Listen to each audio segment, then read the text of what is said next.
Hello? Are we, are we live? Yep. I guess we are. Ladies and gentlemen, what's good, y'all? It's the Chillmeister Chris Gary and Mike S., whose last name really does escape me at this point. Soltez. Maybe you'll get it right somehow, sometime. Mike Soltez out of the Buckeye State. Yep. But enough Cleveland, Ohio, baby. Cavaliers. Yeah. But this ain't name conversation. No, this ain't word conversation. This is Focus Fights Audio, the video version. And we are here to talk about Rising 50, which will take place this weekend as you're watching this right now, live from Anabuki Arena in Takamatsu, Kagawa, Japan. The main card will start, the whole entire card will start at 10:30 p.m. Eastern Time, 9:30 Central, 7:30 Pacific, live on Rising.tv. Not to mention live and free on Rising.tv. And Christian, just so I don't know if Verizon announced this. Are the prelims going to be on YouTube? And then just the main card on Rising.tv, like it's been in the past? I mean, I think the entire card's going to be streaming on YouTube. I'm sorry. The entire card might be streaming on Rising.tv. The prelims will be on YouTube if you want to watch in Japanese for an extra touch. But still, though, I think the card is going to be available to be seen by all. Otherwise, they wouldn't have had that early start time, you know? Right. I'm just asking because if I remember right, mostly the prelims have been on YouTube and just the main card was on Rising.tv. I could be wrong on that. Right, of course. And we got Jay Wolf joining us. How are you? Hey, can you guys hear me? Yeah. Hi. Hi. Oh, sorry. Dude, I'm having technical difficulties with my computer here. Trying to get the... Is there any background noise or anything? Not yet. Okay, great. All right, let's just go then. I can't get the... I have to... I got my screen on... This computer monitor's not working. Anyways, what's up, everybody? Hey, sorry about this being late and everything. Having technical difficulties. What fight are you guys on? We just literally started. Oh, okay. All right, I thought I was going to be late here. Yeah, we've been here for like 3 minutes now, just talking, you know? Mm-hmm. Oh, is the show live? Yes, it's live. Okay, then let's get going, because I know Mike's got to get going here, so. And Andrew just East Coast. Yeah, and Andrew was saying, Jay, camera is great, dude. Well, thank you, Drew. It's my stupid computer that's not working right, though. But okay. All right. So have you guys started done the previews? I mean the prelim yet? No, but he talked about where the show's at, and it's available on Rising.tv. Nice. I was just asking if the prelims are just going to be on YouTube or they can be part of the Rising.tv broadcast. That I'm guessing they're going to be part of the Rising.tv. They'll probably be free on YouTube. You know, like how they usually do it. They usually do free on YouTube for up to the opening ceremony, and then like one or two of the main card, and then. Right. But this time the show is free on Rising TV, right? Yes, but what I'm asking is, are the prelims included with that, or just? I don't see why not. Why wouldn't they be? You know. I don't know. I just, if I remember right, it was only YouTube for those. Unless you're on a free show, you think? Yes. If I remember correctly, I think was it Landmark? No, Landmark didn't have any prelims, did they? I could be wrong on that, but I'm pretty sure that most prelims are just YouTube only, unless you're in Japan, like through Rising Live or something like that. Okay. And saying the prelims haven't been included in the past, so change it up. Thank you, Andrew. Well, I mean, they're just kickboxing, and I guess there's one like amateur mixed martial arts, right, with only 2 rounds. No, but it's still pro. Oh, you know why is it only 2 rounds?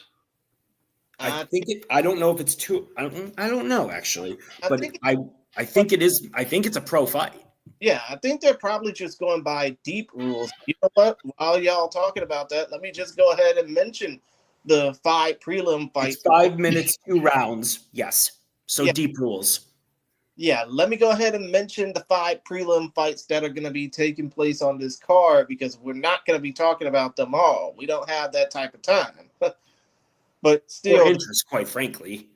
Yeah, don't even worry about the kickboxing fights. Just go with what the mixed martial arts bout is on the prelims, and then we'll bypass the kickboxing because although there are some good kickboxers that on that card, and Shoji Otani, who has fought in Rising before, he's a solid kickboxer from knockout, so he's a quality fighter. He's worth watching. Oh, okay, so there are some quality kick fighters on there.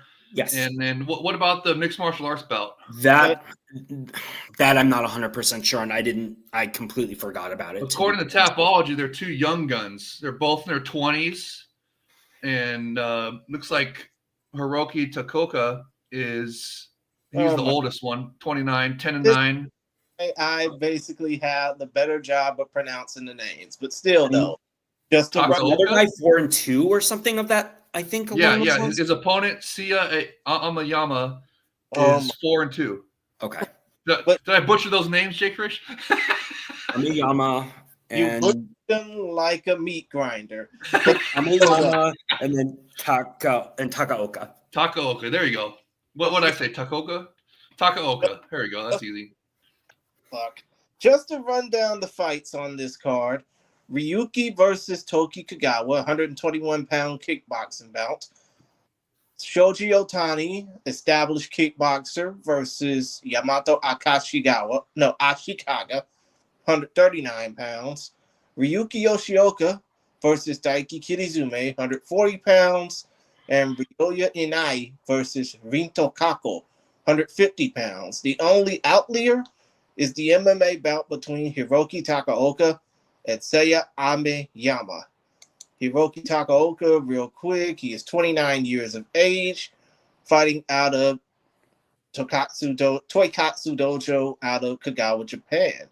He has an 8-9-6 record in Shudo, 10-9-6 overall. As for his opponent, Seiya Ameyama, 4-2 overall from Sakai, Osaka, Japan, representing Encounter. All 6 of his fights have taken place inside of the deep cage, so it's fitting that this fight is under deep rules for 2 5-minute rounds. But still, though, out of all the 5 fights that I just mentioned, not like we give a shit, but still, though, if you did, which fight would you be interested in? Oh, the one that Mike's talking about with Shoji Otani, the KO knockout kickboxer. And then, of course, the mixed martial arts bout. As long as it's going to be a superior rule set, is it going to be a superior rule set, or is it going to be, different custom rules or whatever? To be honest, all the kickboxing fights are 3-minute rounds, so it's just regular standardized kickboxing rules. No, the mixed martial arts bout. This one I was talking about. Oh, yeah. Takaoka versus Amayama is 2 5-minute rounds, deep rules. And Andrew is basically asking a really funny random observation. Why does every white guy under 25 here at the gym have pubic hair? Don't pay attention to the gyms. They're associated with a lot. Tapology gets their information wrong, is what Andrew was trying to say to me. Oh, Tapology don't even have the pictures of most of these guys. Of course they don't. When it comes down to Tapology, and I'm looking at it right now, only 3 of the guys on the prelims have only 3 of the guys on the prelims have profile pictures and profile setup. Yeah, come on, Tapology, step your game up here. But whatever. Hey, as long as the mixed martial arts bouts on the superior rule set, you said it's deep rules. They use that superior rule set. Aisha was from the City Life podcast was saying that at Deep this last weekend there was a stomp KO, which I'm really looking forward to seeing the footage of that one. So if it's under deep rules, there should be superior rule set allowed in it. So if that is, that's going to be a cool bout for sure. That's the one to watch in the prelims. And then I did do some quick. I did look at the profiles a little quick. The top 2 kickboxing fights, actually, they're pretty good. I was going to say Ryoya Inai is 14-2-1 with 10 KOs, if I'm reading that right. And he's the 4th generation deep kick 70 kilograms champion against Rinto Kako, who's 2-0. So interesting match. And then the other one, Ryuki Yoshioka, is 7-4 with 3 KOs. And he is fighting I cannot pronounce this damn name to save my life. Daiki Kizume. He's 7-0 with 2 knockouts. He's actually the innovation champion at his weight. That is a smaller organization in Japan. But there are fighters. Oh my God. Jin Mandokoro, or one of his opponents came from there a couple years ago from one of the landmark shows. So those are actually the top 2 kickboxing, the 3 of the 5 kickboxing fights actually aren't too bad. So if they can draw, and they're local guys, so if they can draw some tickets, I don't see an issue. Yeah, same. Especially when it comes to somebody. So I remember Andrew mentioned to me that some of these guys were quality, and I had forgotten about it, and I just looked it up real quick. So I figured I would bring that up. Yeah. All right. You want to get on to the main card then? With all the mixed martial arts bouts? So we got 12 mixed martial arts bouts. I absolutely love it. I'm about 17 bouts total, and 13 of them are mixed martial arts bouts, actually, counting the one on the prelims. So, man, I am really looking forward to this card, you guys. With that many mixed martial arts bouts, I mean, we better get some superior rule set. If these fighters don't know the assignment, I'm going to be pissed. I am going to be livid if we do not get some superior rules. It's a rock solid card. Exactly. It's a rock solid card. 13 mixed martial arts bouts. We better get some superior rule set actions. These fighters better know the assignment. That's all I got to say. I mean, I actually was saying that we just had a bunch of superior rule set at the Deep last weekend. And, if that – I don't want to entertain Drew's conspiracy theory about why we're not seeing a lot of superior rule set, but if we don't get some on this card, I'm going to start entertaining that conspiracy theory. So I'm really excited about this card. I mean, and you know me, I want 15 plus bouts, or at least 14, just like the UFC has. So this is awesome. This is exactly what I want. There's a bunch of international fighters, and I just can't wait, man. It's going to be awesome. Well, Andrew is wondering, what do you mean by these people? What do you mean? Where? When? What?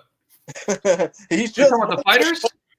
Oh, I thought about the fighters. These fighters, and the reason I said people is because there's girl fights on this card too. So that's why. All right, how about this? Truth be told, one women's fight on this card, but enough about all that. Let's go ahead and kick off our shoes and talk about the main event, which is going to be the first title defense for a former UFC veteran, that being Naoki Inoue. He defends his rising bantamweight title against the former 2-division deep champion Yuki Motoya. First of all, the particulars on these fighters first. Yuki Motoya, 37-12-1 no contest, 35 years of age, born September 14, 1989, fighting out of Nagoya, Aichi by way of Kaga, Ishikawa, Japan. He has a rising record. Obviously, if you remember him well, over the last decade, his first fight in this promotion was a no contest. I mean, hard to think it was what the hell? Felipe is something? Felipe Efrain. That's who it was. December 29th, 2015. First fight right out the gate. First no contest. He lost to Felipe Efrain, but had it not been because Efrain missed weight, that would have been a legitimate L on his record. Yes. Still, though, point of the matter is the fact that he's 12-7 with that one no contest, but is riding a 3-fight winning streak coming into this fight. 2 of those last 3 in Rising, a rear naked choke submission victory over Shinobu Uta, and a decision back on New Year's Eve against Kiyoma Akimoto back at Rising 49. as far as Naoki Inoue goes, 18-4 overall. Excuse me. Sorry. I mean, I said on my previous podcast I didn't want it to be like a frat boy type of show, but damn it, I'm doing frat boy behavior. Still, Naoki Inoue, 27 years of age, born June 14, 1997, representing, as Andrew was basically saying, Kill Cliff MMA out of South Florida by way of Toyohashi, Aichi, Japan. He basically trained out of Kill Cliff MMA just for this fight alone. After losing to Juan Archuleta via unanimous decision about 2 years ago, he has blazed the trail, going to winning his last two, beating Shoko Sato and taking advantage of the fact that Archuleta can't make weight to defeat Show Kim back on September 29th at Rising 48 to become the fourth or fifth, I think, Rising Bantamweight champion. Hopefully he can make an actual defense. Yes, of course, because everybody knows when it comes down to the Rising Bantamweight title, you can't go one defense without something happening. So now that I basically explained all of that in detail, who do y'all got? Who goes Mike, first? Go ahead. Well, I'm going with Inoue by stoppage. I think he can win. I think he's just more well-rounded in every aspect than Motoya. And I think he has a psychological advantage, regardless of whether it was over 4 years ago that he beat Motoya to begin with. Inoue's improved so much since then.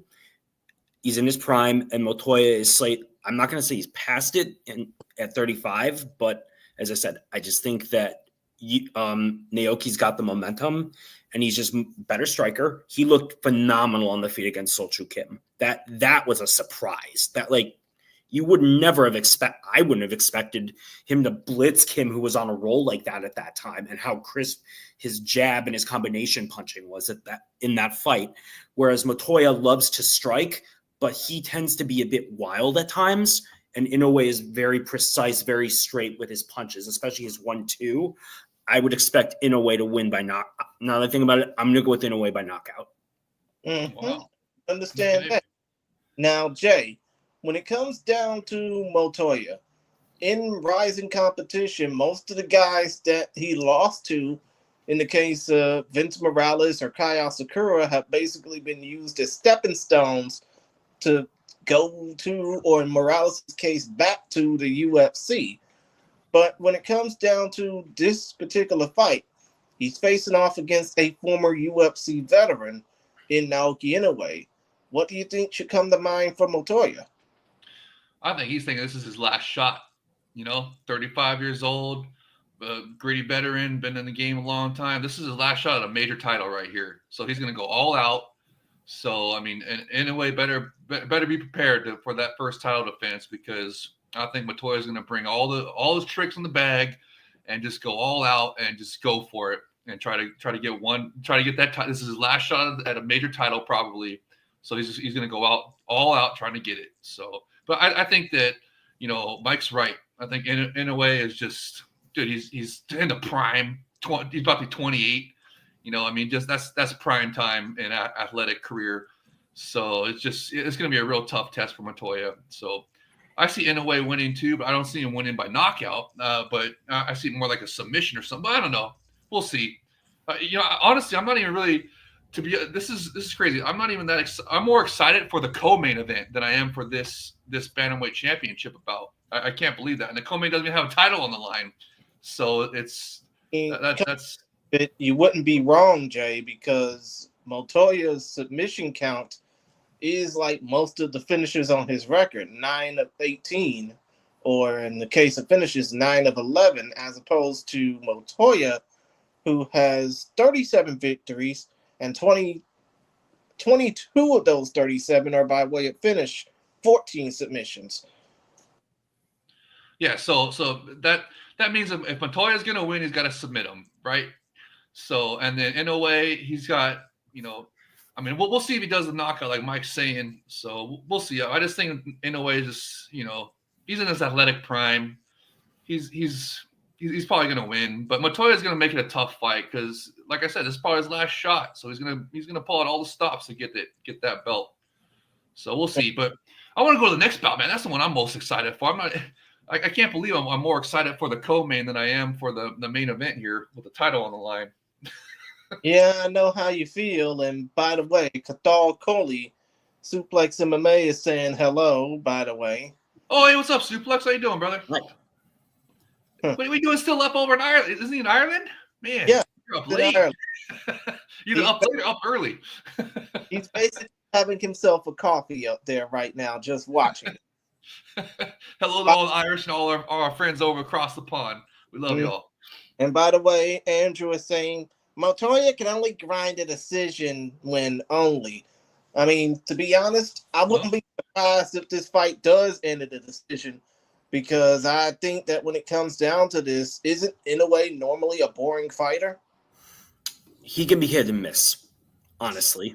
Yeah, they both are. So So basically, this fight is probably going to last all five. Well, not all 5 rounds. This is still a 3 5-minute round fight, so it's going to last all 15 minutes. Mm-hmm. Possibly, yeah. Potentially, but Inoue has more ways, I think, to finish Montoya. Oh, exactly. And much like Montoya's theme song goes, he's only going to have one shot, one opportunity to make. So hopefully the Eminem curse won't kick his ass this time.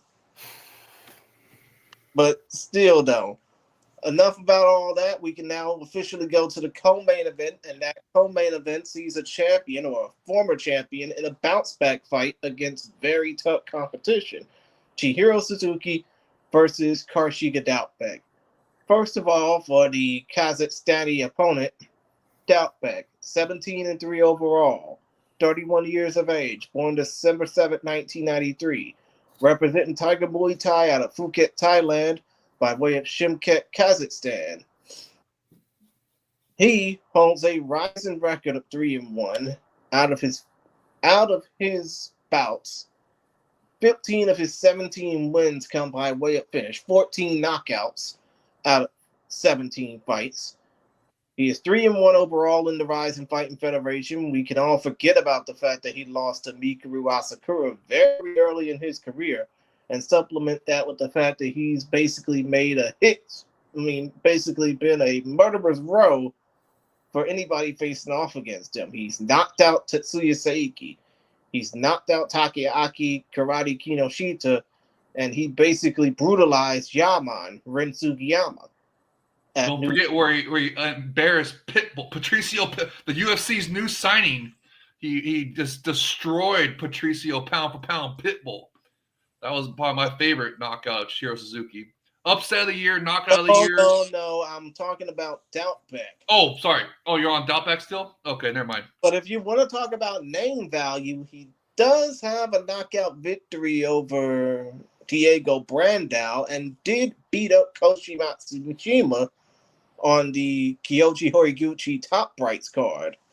What's a Ren Sugiyama? Andrew said, hey, if the mama named him that, I'm going to call him that. So, yeah, I'm going to call him by his actual name, not by his nickname or what he goes by.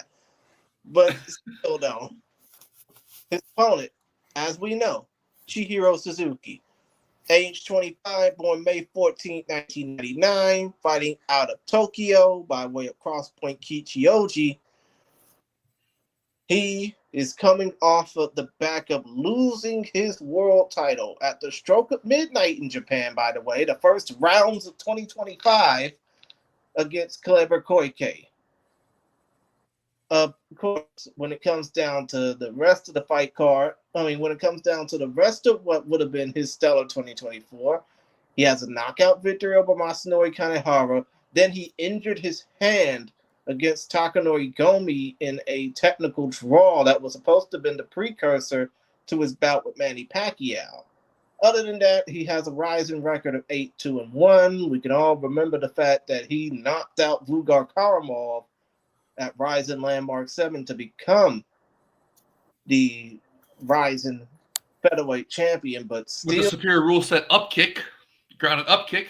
of course, that's a 2024 fight. Fuck the time, but still, though. I mean, you're basically saying that Kleber Koike versus Chihiro Suzuki was a 2024 fight. It bled into the early hours of 2025 in Japan. What the fuck are you talking about, Andrew? But still, though, point of the matter is, he went 1-1-1 in overall combat sports competition in 2025. Suzuki did. Still, though, he's gone 8-2-1 overall as a fighter in the Rising Fighting Federation. And he has 7 of his 13 wins via knockout. So I guess it's just matching power versus power on this particular fight, right, Mike? Yes, but there's one's conventional, one's a southpaw for starters. Mm-hmm. Do you want me to just do the analysis then? Go ahead. Cool. I would say Doubtbeck is more technical, and Chihiro tends to wing his shots a little too much for my liking.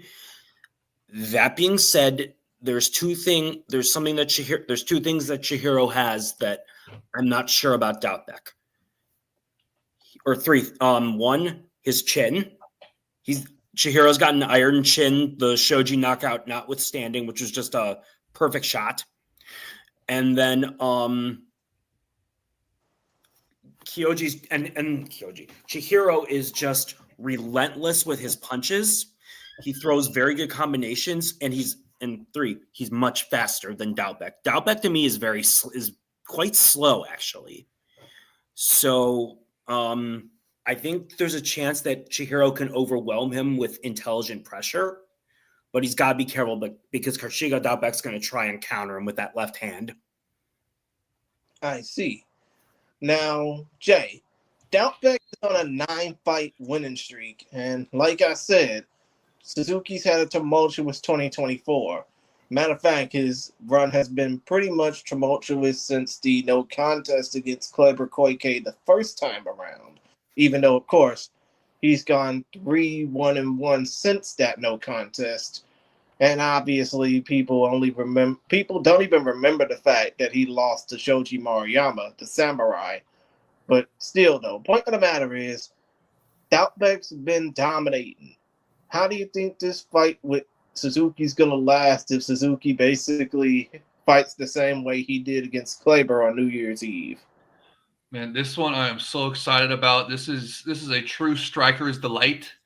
I just absolutely love it. Chihiro Suzuki, he's still the knockout kickboxing champion, correct? Yeah, still the knockout 65-kilogram champion. Yeah, and he's one fight removed from the Rising Championship. So, and he's got excellent striking.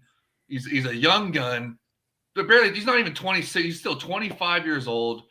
And he's going up against a killer Doubtbeck, who's another fantastic striker. Like you said, on a fantastic win streak as well. I mean, this is to me, this is the people's main event right here. This is the people's main event, a striker's delight. I cannot wait to watch it. And of course, I'm rooting for Chihiro Suzuki because I think he's a superstar in the making. And I want to see him get back to the title. But I mean, I love Doubtbeck as well. And I know a lot of people are probably wanting Doubtbeck to win. But I mean, it's hard to pick a winner in this one. But I'm going with my boy Chihiro Suzuki. I just think he's going to get it done. Another shocking up, just like with the Patricio Pound Pitbull. Remember when everybody was writing him off on that one, and he just comes out there and just with nothing. So to me, he's got nothing to lose in this one. I think Doubtbeck's the one that's got something to lose in this one. He's on the win streak, right? So if he gets his win streak snapped, that could derail his. He's probably. I bet you if he wins this, he's going to get a title shot next, right? So if Chihiro Suzuki wins, it's going to derail Doubtbeck and knock him off the title track and get Chihiro Suzuki right back into a title fight possibly. So man, it's going to be a banger either way. I can't wait. I mean, yeah, I can totally understand that, especially considering the fact that this pretty much boils down to an actual number one contenders fight right here. I mean, if Doubtbeck somehow defeats Suzuki, this ain't going to be no punishment fight for him coming up next, but it will be like I mean, this is his biggest opportunity now, going to another big opportunity right after that. However, if Suzuki wins, and I'm looking at Tapology rankings right now, they're saying that 62% of the fandom over there wants to see Suzuki get his comeback. I mean, get back, so to speak. But still, though. See, I told you, that's why Suzuki's a star on the rise, bro. He's a star. Ever since he beat Patricio Pound Pitbull, not just beat him, knocked him the fuck out cold. That was sensational. Knockout of the year, upset of the year, everything was sensational. And then he won the title. The kid's just a superstar. He's barely 25. I hope he gets it done. But I mean, Doubtback's no joke, bro. He's on a ridiculously an amazing run right now. And yeah, I mean, whoever wins this, you're right, Jay Chris. This is a de facto #1 contender fight. And it's the people's main event too, as I like to say. So it's gonna be awesome. It's a striker's delight. I just can't wait to see who wins. I'm hoping Chihiro Suzuki pulls it off. That's cool that the majority of fans are behind him and that just shows his star power. And Mike, hey, you're saying where's the new stars gonna come from after the Azakuras retire? You're looking at one right here, Chihiro Suzuki. Chihiro's my favorite current fighter, and he's on his way. He's on his way up, but there's still some work to be done. This would be a big step for him. There was another point I wanted to make about Doubtback. He will if he gets hurt or uncomfortable on the feet, he will try to take it to the ground like he did with Yaman. There's a difference between Yaman and Chihiro. I would argue that Chihiro actually won in a way against Kleber because he improved so much on the ground and his wrestling. I think if Doubtback can take him down, he's not going to be able to keep him there. Doubtback doesn't have the grappling to neutralize him for 15 minutes. That's another factor. And Doubtback got hit quite a bit against Yaman. And Chihiro is much faster, much better technically, even if he is a little wild. That's what I would say. I like it. Yeah, great analysis. And you know what? Speaking of fights that can be deemed bouts, what about this lightweight bout here at 157 pounds, 71 kilos, by the way? You got Shota Nomura versus Luis Killer Gustavo. Nomura, the current deep lightweight champion, with a win here, could potentially face off against Roberto Satoshi de Souza at a future Rising event. First of all, the particulars for Nomura from Imabari, Ehime, Japan, 27 years of age. Born October 11, 1997, representing Brave Gym. He holds an 8-2 professional MMA record. 4 of those 8 wins, half of his wins, by the way, are by way of knockout. He is 6-1. He is 6-1 in deep. And, of course, he has wins over... Well, actually, no. He fought Sho Patrick Usambi, lost to him via unanimous decision at Vale Tudo Japan 2021. He lost to Kimihiro Ito at Deep 114th Impact back in July of 2023. Other than that, he's basically gotten a bunch of knockouts over some guys who may or may not have been heard from in Rising circles before. Most recently, he got his revenge over Kimihiro Ito back at Deep 121st Impact in September of 2024 to unify the Deep World titles. But still, though, about Luis Killer Gustavo, 14-3 overall, representing Brazilian TKO, Colombo, Pahana, Brazil. 28 years of age, born May 25th, 1996. By way of Curitiba, Pahana, Brazil, by the way. He is 6-3 overall in Rising, 14-3 with 12 of his 14 wins by way of finish. 7 knockouts, 5 submissions. He just recently came off of losing to Roberto Satoshi de Souza back at Rising 48 on September 29th, getting knocked out in 21 seconds. With a superior rule set, grounded kick thrown in there. Yes, I know, but the point of the... You could argue it was a premature stoppage, but he was definitely hurt. Yeah, but the thing of the matter is, you can't take away from the fact that the dude is still a monster in that ring or in that cage. It was just a perfect shot that Satoshi landed. Yeah. Yes. How did K1 Satoshi become a thing? Right. It's one of those. It's like with Chihiro against Shoji. It's the punch that hurts you is the one you don't see coming, and it just unfortunately for Gustavo it just happened in a title match and very quickly. Mm-hmm. Yeah, no, I think he didn't. He didn't think that Satoshi was going to be a K1 striker. Satoshi. No. One thing about Satoshi is he can punch. Yeah, of course. And he knows the assignment. He knows how to utilize the spirit rule set. Yeah, and Andrew is saying not a bad stoppage, but an early one. Yes, 100%. Going back to the prediction, now that I basically mentioned this as a potential title opportunity for one of the two, how do you think that Luis will be able to ruin Nomura's chances? Mike, you go first.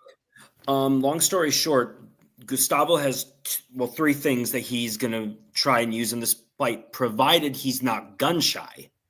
You do wonder when someone gets knocked out like that, whether they're going to be a little hesitant, at least initially, because Gustavo has been so balls to the walls in his previous fights. He's hyper aggressive. He reminds me of like a prime Shogun in a sense, as far as the aggressiveness. He's going to try and suffocate Nomura with pressure like he usually does. I think eventually he's also very fast and pretty durable, I would say, aside from because he had that war with Yoshinori Horie who can punch. So he's going to try and drown Nomura. The one thing I will say is that he's very wild, and Nomura would be wise to try and counter those wide hooks with short, straight shots. If he can do that, he might be able to beat Gustavo. Right, I see. And Jay, considering the fact that this fight is deemed as Gustavo's comeback fight after getting his ass handed to him by Roberto Satoshi de Sousa, who many people didn't know had hands. I mean, what Gustavo needs to do in order to prevent himself from being made a fool again? Oh, just come out and fight. Like, remember when way back when he first started in Ryzen and he was in the Grand Prix and he was on the wrong end of a grounded kick knockout to a Patricky Pitbull, right? It was Patricio's brother, right? Yeah. And he came back from that, and then he was still guns blazing, killer in the ring, So it depends on if he can do that. Like Mike was saying, is he going to be gun shy, or is he going to come back and be guns blazing again, just all out killer, like he was before after he came back from a grounded kick knockout against Patricky? So the potential's there, the history is there that he's been able to do that. So if he is able to, just brush off the loss and come back and have that killer instinct, his nickname's Killer. So if he brings that killer instinct, he's not gun shy, then he's got a good chance of winning here and getting back on the track. But I mean, this Shunto Nomura, what organization is he from? He says Tapology has him the number 5 ranked lightweight in Japan. He's the Deep lightweight champion. Oh, okay, so he's from Deep. So yes, you got to watch out for those Deep fighters. And I believe he is a karate base. Oh, so he's going to be a striker as well. Oh, this might be another striker's delight right here. Excellent. Yes. And then, excellent, man. We got banger after banger on this card. Yeah. So you got to watch out for those deep boys because they know the assignment. I shift from the City Life Project. We're going to have a Ryzen 50 preview here coming in the next day or two. And I'm sure he's gonna know exactly who Nomura is because he watches all those deep shows. And I can confirm through his reports that those deep guys, they know the assignment. So Luis Gustavo better be ready because this deep champ Nomura, I mean, he might be a problem. So I think Mike's correct. It's going to depend on if Luis is gun shy or not. If he's able to shake off that loss, and like he did when the Patricky Pitbull loss, then he's got a good chance of winning. This could be a striker's delight. But if he's gun shy, I think Nomura is going to take it. So, and we're going to have a new a Japanese star, a rising star at lightweight. Then I should say, because it says Nomura is 8-2. And they rank him as a number 5 flight. Man, hey, that's man. It's nice that they got him. Yeah. This is intriguing. This is intriguing. So it says only 27. Luis Killer is only 28. Both in their 20s in their prime. Mm-hmm. This is a banger, gents. This is a certified banger right here. Striker, possibly another Striker's Delight banger right there. Can't wait. Real quick before we get to the battle of the super big boys, as my what New Legacy Inc. likes to say. I mean, Andrew is basically saying that it's kind of crazy that one person is being eligible for being a title contender in this bout. I mean, don't y'all think it's kind of weird that, Luis Killer Gustavo is the better competitor compared to him right now? Yeah. Mm-hmm. But I don't think he's a title contender though, right? Because he just lost Satoshi. So, but come on, think about this. You're giving Nomura an opportunity to shine in his rising debut. Yeah, but you think they would give him a title shot off of beating Gustavo for? Yes. Oh, okay then. Yeah, because they don't really have many viable challengers right now. That's why. Mm-hmm. Well, yes, okay. Okay, that I can understand. Now, as I basically pertain to, let's go to this big boy battle, this living, breathing kaiju battle between Bull and the Raging Bull Ryo Sakai. First of all, for Ryo, 14-12 overall, fighting out of Matsudo Chiba, Paresta Matsudo, by way of Nikko, Tohiki, Japan. This dude is a monster. Never mind the fact that he weighed in at 205 pounds for his last fight. This dude is a walking, talking billboard for monster. Yeah, he's 5'11", but he fought as high up in the food chain as 265 pounds. I mean, one of his most recent fights was a loss to former UFC veteran, former Ryzen veteran, and Brawl International founder, owner, and head honcho Rocky Martinez, which was a loss for the Deep Megaton Championship, mind you, which of course dude held while Rocky was getting his face caved in the UFC. But still, though, he's 10-8 in Deep. He's 14-12 overall. He doesn't have ground game to save his life. 9 of his 14 wins by way of knockout. And he has never fought in Ryzen before, but I do remember him fighting in the Inoki Genome Federation those 3 times that he did fight in there. As for his opponent, Edpolo King Shogo II.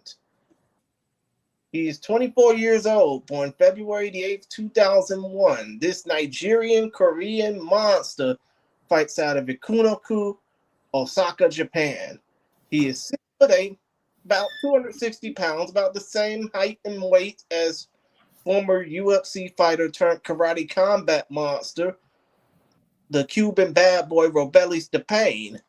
But still, though, all we got off of him was one win, and that was Obataka Kenshin back on New Year's Eve in a fight that barely lasted 3 minutes.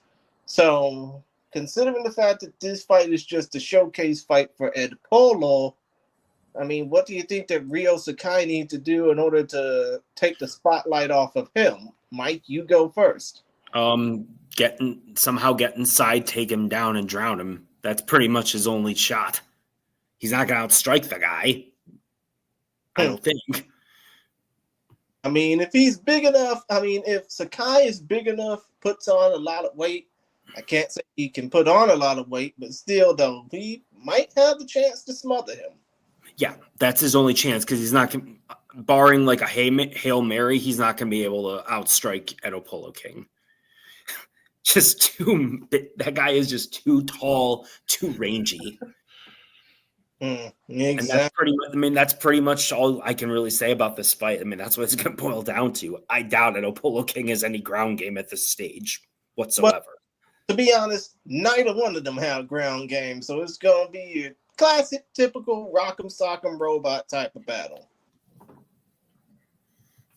Now, and no, I mean, shit, Jay, as this fight goes, Sakai has experience fighting rising competitors before. He's fought Seiyo Mizuguchi. He's fought Hideki Sakine. He's fought Shoma Shibisai, Lord Lane, Saint Ilmei, and of course the aforementioned Rocky Martinez. Do you think that the experience factor will play in for Sakai going into this fight with a 1-0 neophyte? Absolutely. That's the whole point of why they put this fight together, is because they want Sakai to test Ed Polo King and take him into deep water, so to speak. And like Mike was saying, he's got to try to take him down, see what Ed Polo King's ground game is like, and like you were saying, Jay Krish, Sakai doesn't really have, let's just say he's not a Brazilian Jiu-Jitsu black belt, right, on the ground. So, it's a real interesting. It's going to be a test for Ed Polo King to see what he's made of. I think they got Sakai because he's a tough, durable veteran. He's got almost 30 fights. So he's got a lot of experience. He's over 20 fights veteran. So he's got experience. They want to see what Ed Polo King can do. They want to see what Ed Polo King can do, in the later rounds, basically. That's why they got Sakai on there. They want Sakai to take him past the first round to see what Ed Polo King's got, because I believe they're going to put, if Ed Polo King, if he does an impressive performance, they're going to put him in the heavyweight Grand Prix later this year, 100%, guaranteed.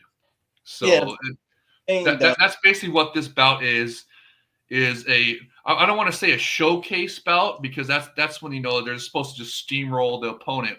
This is about to see where Ed Polo King's at and see if he is going to be if he's that they can plug him into the heavyweight Grand Prix and he'll not get killed and steamrolled in that. So it's going to be real interesting to see this and see how Ed Polo King does, and it's going to be interesting to see how Sakai can do. Is he going to be able to, test Ed Polo King? Is he going to be able to get him down, do a nice trip or whatever? He's shorter, obviously, and stockier.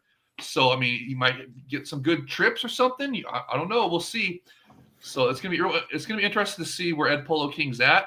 And if he can win in impressive fashion, I guarantee you they're going to put Ed Polo King in the heavyweight Grand Prix. And that'll probably be and I bet you that's what's going to be announced later tonight.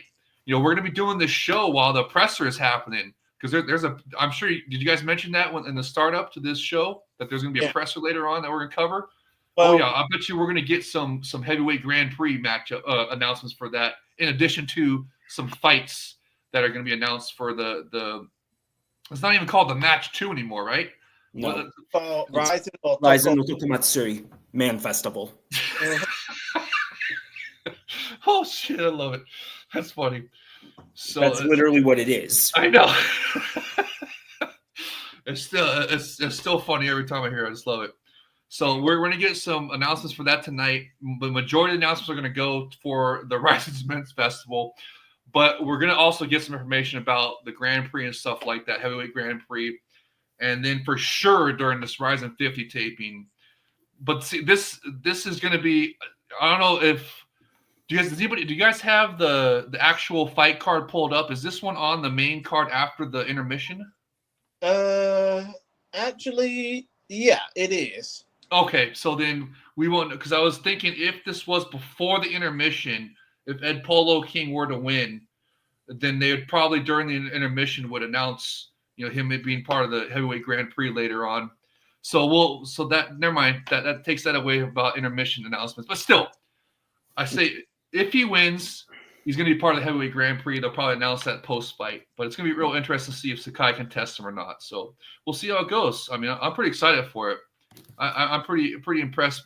I'm pretty excited about Ed Polo King. If he can, I mean, I'm hoping he's in there, practicing his wrestling and practicing the ground game, all that good stuff, because he's obviously got the striking.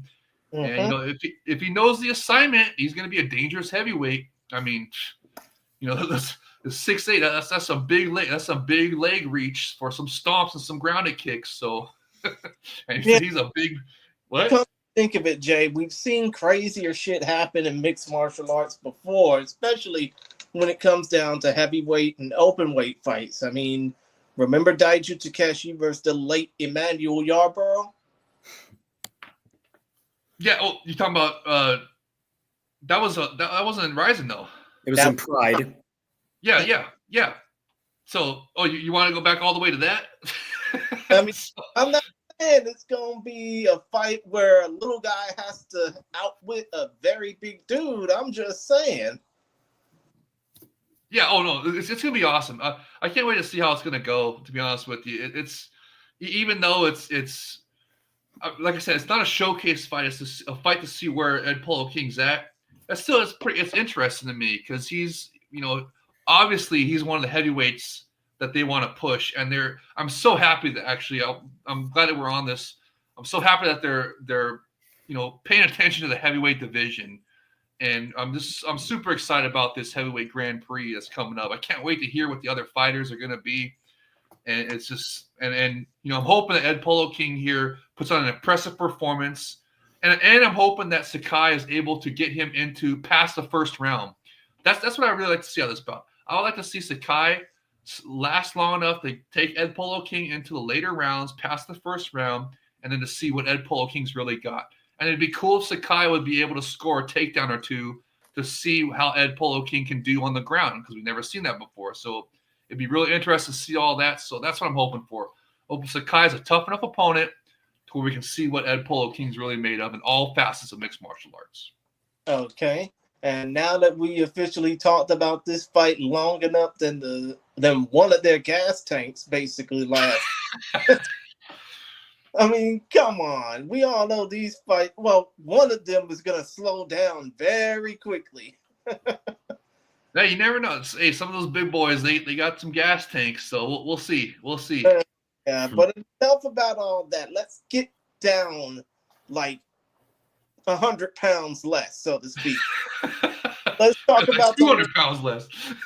Yeah, talk about the lightweights in this case. We got Kenka Bancho, Kyohei Hagiwara, the Underground Emperor, 7-10 overall, even though, let's face it, fight fans in Japan don't give a shit about records, versus Toby Too Quick Misek, the second Hawaiian to fight in the Rising Fighting Federation, and he was supposed to have been a part of the Rising tryouts 3 years ago in Hawaii, but he couldn't be a part of it due to his Bellator contract. He is 12-11 with 8 knockouts, 5'8", 157.1 pounds, 68-inch reach, originally representing the JIL gym, and JIL meaning Jesus is Lord. Now, yes. Stephen Bozo Pauling, if I remember right. Yeah, I remember that name correctly because of all those fights he had in Shudo and Super Brawl. But now, Pequeño Noguera at the top, best fighter in the world at early 2000s, if I remember right. In Shudo. But now Toby Misek fights out of Penn Fitness and Training Center, which, let's face it, I don't know how long that will last because of BJ's craziness, so to speak. But no, Misek is 12-11 with 8 knockouts, but is currently riding a 4-fight losing streak going into this bout. 3 of those 4 by way of finishes in all 3 rounds. A knockout loss to Roberto Hernandez in San Diego. Another loss, this time a submission loss to former UFC and Elite XC veteran Wilson Hayes. A decision loss against Alex Valentino Ortega. And a supposed knockout loss at a King of the Cage show back in November in Hawaii against Dennis Linton. So, yeah, you can pretty much say that this 3-fight Bellator veteran who got a lucky win over Eric El Goyito Perez, despite missing weight, he's basically being bought in to take an L. He's a journey. They're both journeymen. No, yeah, of course. There's that, too. As for Hagiwara, 7-10 overall.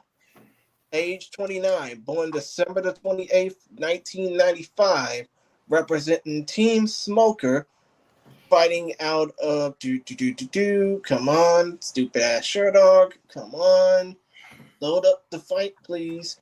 Isn't it Osaka? Yeah, he is from Osaka, but specifically from Toyonaka, Osaka, Japan.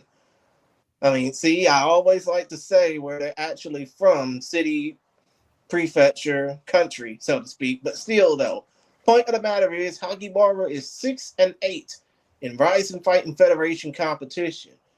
5 of his 7 wins are by way of knockout, but he hasn't knocked anyone out since knocking out Shoji Maruyama, aka Shoji, ponyously, back in November of 2021. Since then, he's gone 2-6 in overall competition in Rising. I mean, I know this is basically a journeyman fight, a showcase fight for Hagiwara, what have you, just to get a win on his record, but let's face it, are either one of y'all surprised that this fight might end in a draw? Mike, you go first. I don't think there were any draws in Rising MMA for starters. I don't believe right. Because of because it's not judged by a 10-point must system. It's damage and all that jazz. But yeah, long story short, 2 strikers. I would say Hagiwara is better. He is actually a pretty good stand-up fighter, but oh my God, his ground game is probably worse than mine, and I've never trained a day in my life. He hasn't improved. I mean, it's just baffling to me that he was able to go to a decision from Koji Takeda of all people, and he gets submitted by Ryo Takagi. I mean, it's like how do you, like, I guess the Jekyll and Hyde from having no damn ground game one time to having some semblance of one another time. I don't get it. It doesn't seem like, one, he should have left Team Smoker a long time ago, and he won't. So let's call it what it is. That ain't happening. I think he'll beat the Hawaiian, and I think he'll knock him out in the first round. Too fast, too good on the feet, but other than that, he's a special attraction at this point. You just got to book him carefully, which they have not done at all. Yeah, but again, when it comes down to Hagiwara, he hasn't won a fight since he beat Kyle Aguiwan back almost 2 years ago. Yeah. Mm-hmm. Yeah, and they've matched him poorly throughout his career. Yeah, that's really all I can say about it. I like Hagiwara, but limited is being very kind with him. Yeah, and of course, he's taken L's from Chihiro Suzuki, Juntaro Ushiku, Kleber Koike, Satoshi Dominator Yamatsu, and of course, Mikuru Asakura in his career. So, yeah, this is most likely a showcase fight, a gimme fight, so to speak, just to give him something. He's doing some training at Maha Gym. Well, if anyone's gonna get on it, ride his ass, it's Sakurai. Yeah, of course, definitely Hayato Sakurai. But still, though, Jay, considering the fact we got a guy who hasn't won a fight via knockout in a little over 3 years versus a guy currently riding a 4-fight win streak, 4-fight losing streak, which of course I spoke with him. Andrew spoke with Mishek. He basically said, with the rules set, he knows the assignment is going to be just like what he grew up with on the beaches of Hawaii. And if he wins, he will definitely shout my show and Andrew's show out, so to speak, in fight speech, if necessary. I'll be listening to him. But still, though. Oh, man, I'm actually looking. Go ahead. You finished? I mean, basically, I'm looking forward to this fight. I love Hagiwara too, and I love my American fighters. So I'm gonna, and you guys did a fantastic interview with Toby. So I just want to shout that out. I'm glad he's gonna give you guys a shout out post fight if he wins. And I disagree that this is a gimme fight though for Hagiwara. I mean, this is, like you said. He's excited about the rule set, so he already knows the assignment. He's a Hawaiian fighter. Historically, Hawaiian fighters have been extremely tough, and I don't care if he's on a losing streak, all that. I mean, he did get a good win in Bellator. He said he beat Goyota Perez, right? Eric Perez, even though he missed weight. Eric Goyota Perez is a good fighter.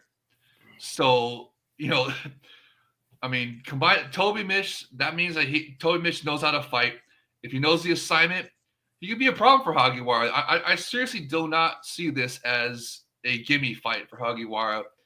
And I really like Hagiwara too. I'm hoping that, I mean, man, I hate to root against Hagiwara, but I'm rooting for Toby in this one. Just because, of course, he's American. I always root for my American fighters, but I mean, this is, I want to see him on the mic, give you guys a shout out afterwards. That's going to be awesome.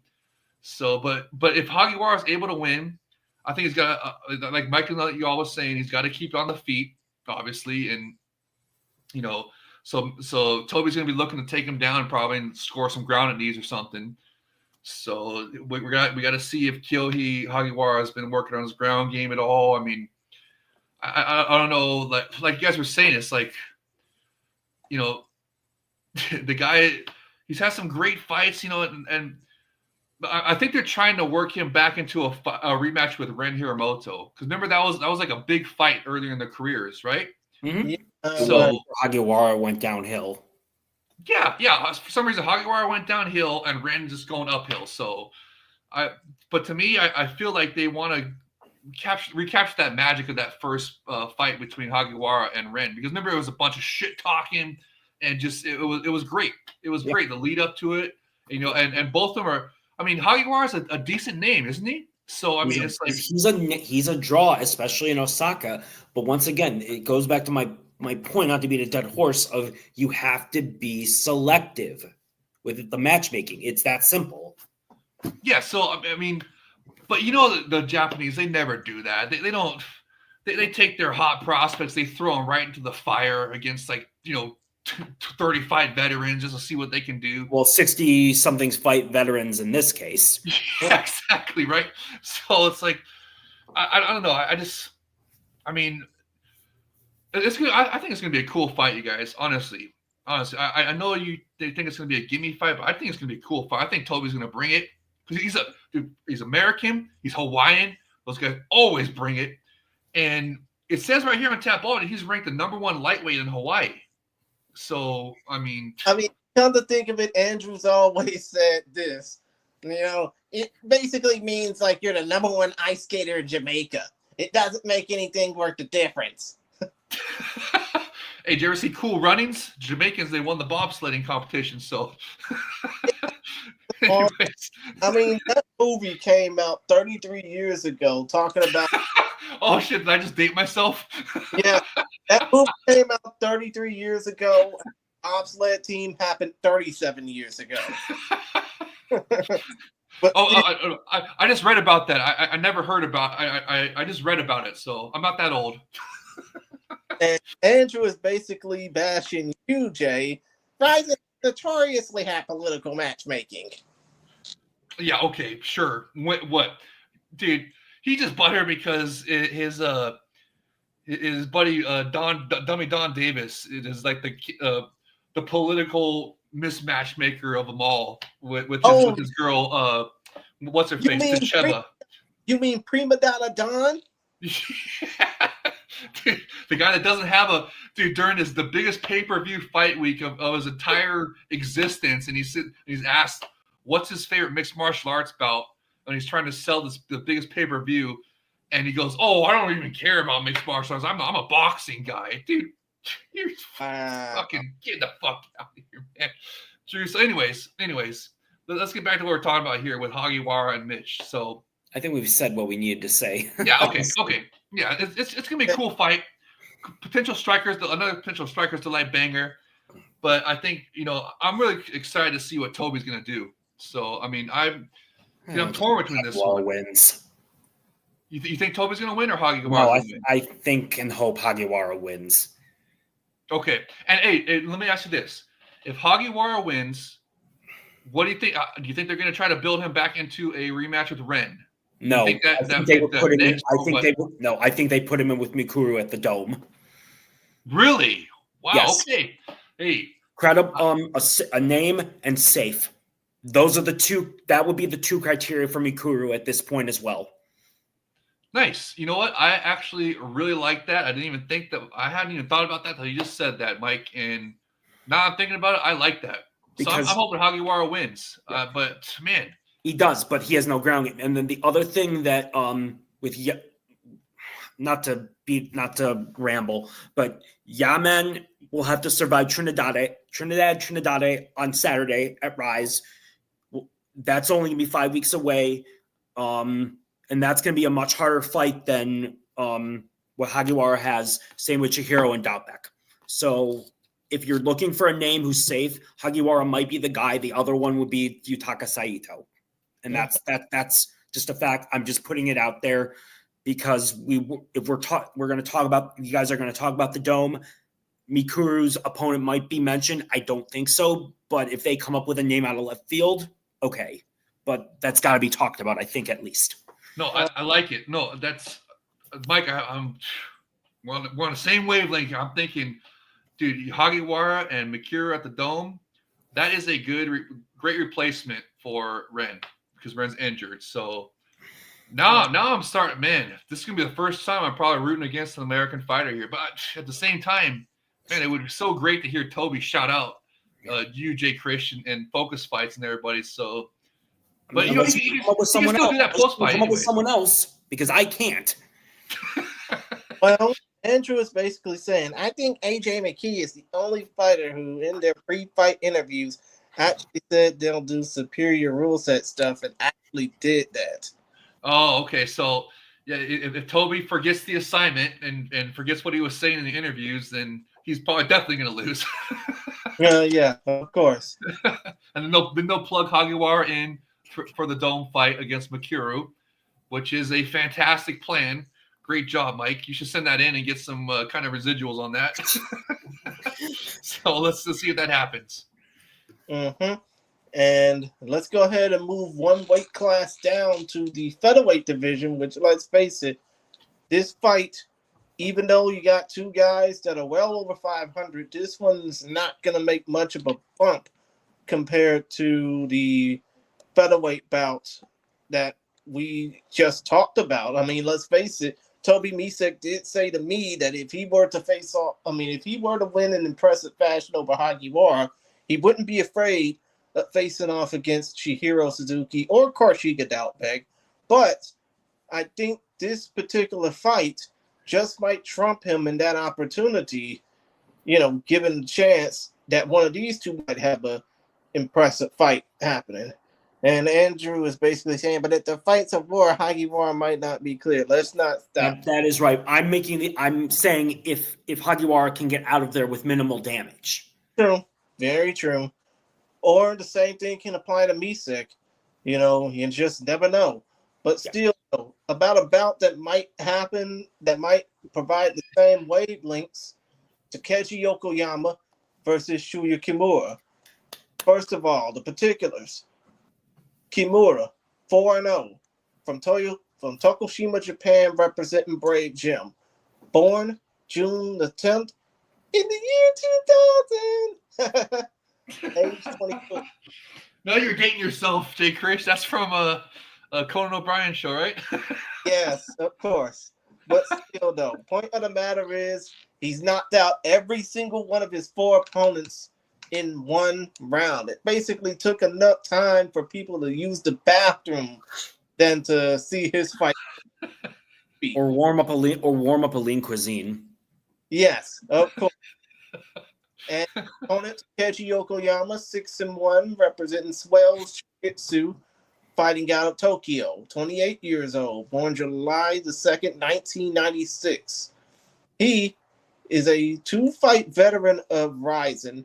Obviously, if y'all remember, he submitted to Kuya Yamamoto at Rizin 42, lost to the living legend in Kazumasa Maijima at Rizin 44, but he beat Rizin veteran Sora Yamamoto to become the Fighting Nexus featherweight champion, and he most recently choked out Hiroki Kishino at Fighting Nexus Volume 35, I think. Yeah, Volume 35, back on August the 24th. So, when it comes down to this fight, I know it's two young fighters, one of whom is undefeated and basically knocks out everybody in his path. The other It's basically 6-1, whose only loss was to a legend in Maijima, even though legend in the case of him being undefeated in Rebel FC about a decade ago. I mean, which one of these prospects do you think that, which one of these prospects do you think will basically go on to do big things just off this fight alone? And yes, Andrew is happy that this is a prospect versus prospect fight because he wants Ryzen to do more of these. 100%. 100%. I'll go first. Yeah, I love I love Takeji Yokoyama. His grappling is sublime. That armbar that he got Takuya Yamamoto with was awesome.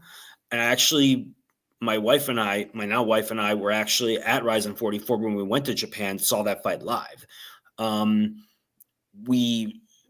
key to beating Yokoyama is having the wrestling and the grappling to nullify his ground game and enough striking as well. Because he doesn't really have much of that, but he's one of the more dynamic grapplers in Japan right now. And he was the standout for that quintet fight match at the Japan Martial Arts Expo. Mm-hmm. So he is an exceptional grappler against a pure striker who's 4-0, but largely untested. We're going to see how, damn it, I cannot speak right now, but we're going to see how his opponent's ground game is. Because if it's nowhere near good enough, Yokoyama's going to exploit Kimura's ground game very quickly. Okay, and what say you, Jay? So Mike, you're saying Yokoyama is a grappler. So he's got sublime grappling, right? Yes, he is. And then you're saying Kimura is more of a striker. So he is 4-0, 4 KOs. So this is a classic grappler versus striker matchup. Yes. That's why it's against two young gun prospects, both in the prime of 20s and mid 20s. So this got banger written all over it. Classic grappler versus striker. And man, I'm guessing that you're gonna be right, Mike. I'm guessing because usually in these, especially with such a young striker like Kimura, we don't know what his ground game's like or if he even has one. No. And you're saying that Takeshi Yokoyama has an excellent ground game. Yes. So I'm going to lean towards – I'm going to say Yokoyama gets it done then because he's also he's 28. So that's more into his prime, like the actual top prime than it would be for Kimura, who is 24. That's like just entering your prime, right? You're still dangerous. You're still in your prime. But like at 28, man, that's when you're like at the top of your prime. So my one concern with Yokoyama would be inactivity. One fight in the last couple of years. I know it was in August and he had the exhibition, the quintet match, but still, one fight in almost a year and a half? I think it is. Mm-hmm. So maybe that'll factor, but I mean, possibly. I don't know. But remember, he is only 28. Yes. So that maybe that won't factor in as much since he's in his prime. So we'll see. Yeah, but inactivity is inactivity, and that can creep up at any time. Oh yeah, absolutely, 100%. But I'm saying is that when you're in your prime, when you're young in your 20s, that lack of activity and stuff is a lesser of an impact. I think personally, from what I've seen, it is easier to recover from. That is correct. It might take a little bit of time, and what you don't want him to do in this fight is to be caught cold. Right. So, yeah. So I'm going to go with Yokoyama. Probably, I'm guessing that Kimura doesn't have the grappling to. What is? I wonder. Have you seen any footage on this Kimura kid? I think I saw a knockout of him. From what I read in his profile, he's training at Brave with Kazuyuki Miyata, so he's working on his wrestling. Whether or not that's good enough, we'll see. Yeah. Okay. And Yokoyama does I know he's got good grappling. What about his wrestling, his takedown ability? How is that? From what I recall seeing, it's okay, but it's not. It's like your typical jiu-jitsu guy. He's gonna. My guess is he's going to try and pull guard if he can't get him down. Okay. But like I said, he's phenomenal grappler and all, because just look up his fight with Takuya Yamamoto and you'll see what I'm talking about. Okay. So I'm still gonna pick him, Yokoyama, because you usually always go in this classic striker versus grappler matchups. Usually it's the grappler that gets those victories because the striker doesn't have the grappling to keep it off the ground. So, and we don't know how good Kimura's grappling is. So I'm gonna go with Yokoyama. So I don't know if he's gonna be able to finish him, but I think he's gonna get the victories here. So. First round submission for Yokoyama. Okay, you're going full first round. Okay. Now, if I'm wrong and a new star emerges, cool. But I'm just saying, like, a striker who's 4-0 with 4 knockouts, but who's fought 5-6 minutes total in the ring, whatever it is, that lack of experience could be a big factor. Yeah, 100%. And there's a difference between grappling in the gym with your coaches and stuff than grappling in the middle of combat in the ring. So and under the bright lights as well. That's exactly. Yeah. This is Kimura's first big stage performance. Yokoyama's been there before. Yes. So it's the odds are stacked in Yokoyama's favor here, and it's going to be up to the young gun Kimura to see if he can what he can do. So we'll see how it goes. Hey Jay, seeing that you're not paying attention to to Andrew's comments. I can't even see him, bro. I'm sitting here like I have to look. I got you guys on my TV. My freaking computer monitor is. I don't know what the heck's going on. I had to run a cable all the way to my TV to even get you guys on it, even know if I was doing this right. What I'm looking at right now is my iPad, so I can't even see what the comments are. Andrew is saying is, don't you want to see more matchups like this instead of shitty prelim kickboxing and fake exhibition boxing matches? Of course, yes. I want as many superior rule set mixed martial arts bouts as possible. Yes, I would love more matchups like this instead of kickboxing matchups. But so I mean, yeah. What was that, Drew? Was that the answer you're looking for, or what?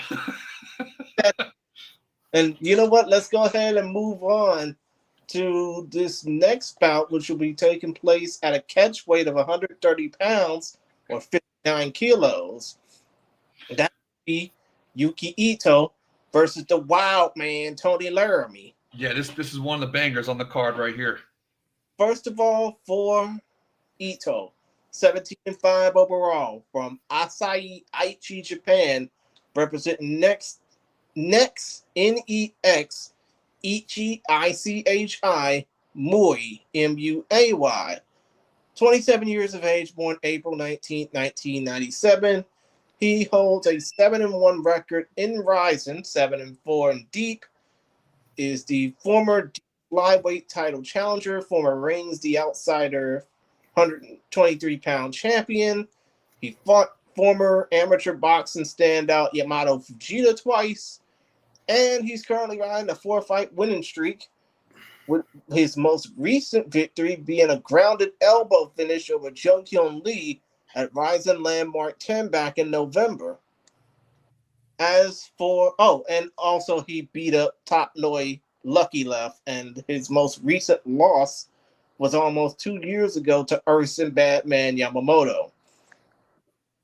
As far as the wild man goes, the brother of TJ Laramie, UFC veteran, he is 26 years of age, born January 6, 1999 in Windsor, Ontario, Canada, across the border from Detroit, fighting out of Maximum Training Center.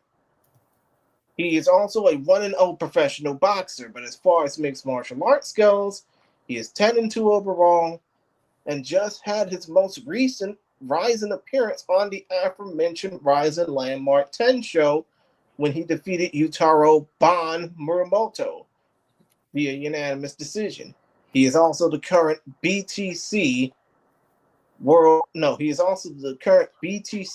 Promotions flyweight champion, knocking out Josh Smith in 25 seconds. So, considering the fact that most of the wins on his record are by way of knockout, 6 out of 10, I won't be surprised if we see more power coming from him more than it will come from Ito. But this is just another classic power versus power matchup, and Ito has a legitimate claim saying he wants to beat up Laramie. I mean, Mike, I just want to ask, how do you think that the is going to be able to stop Ito? What was that, Christian? I didn't hear you.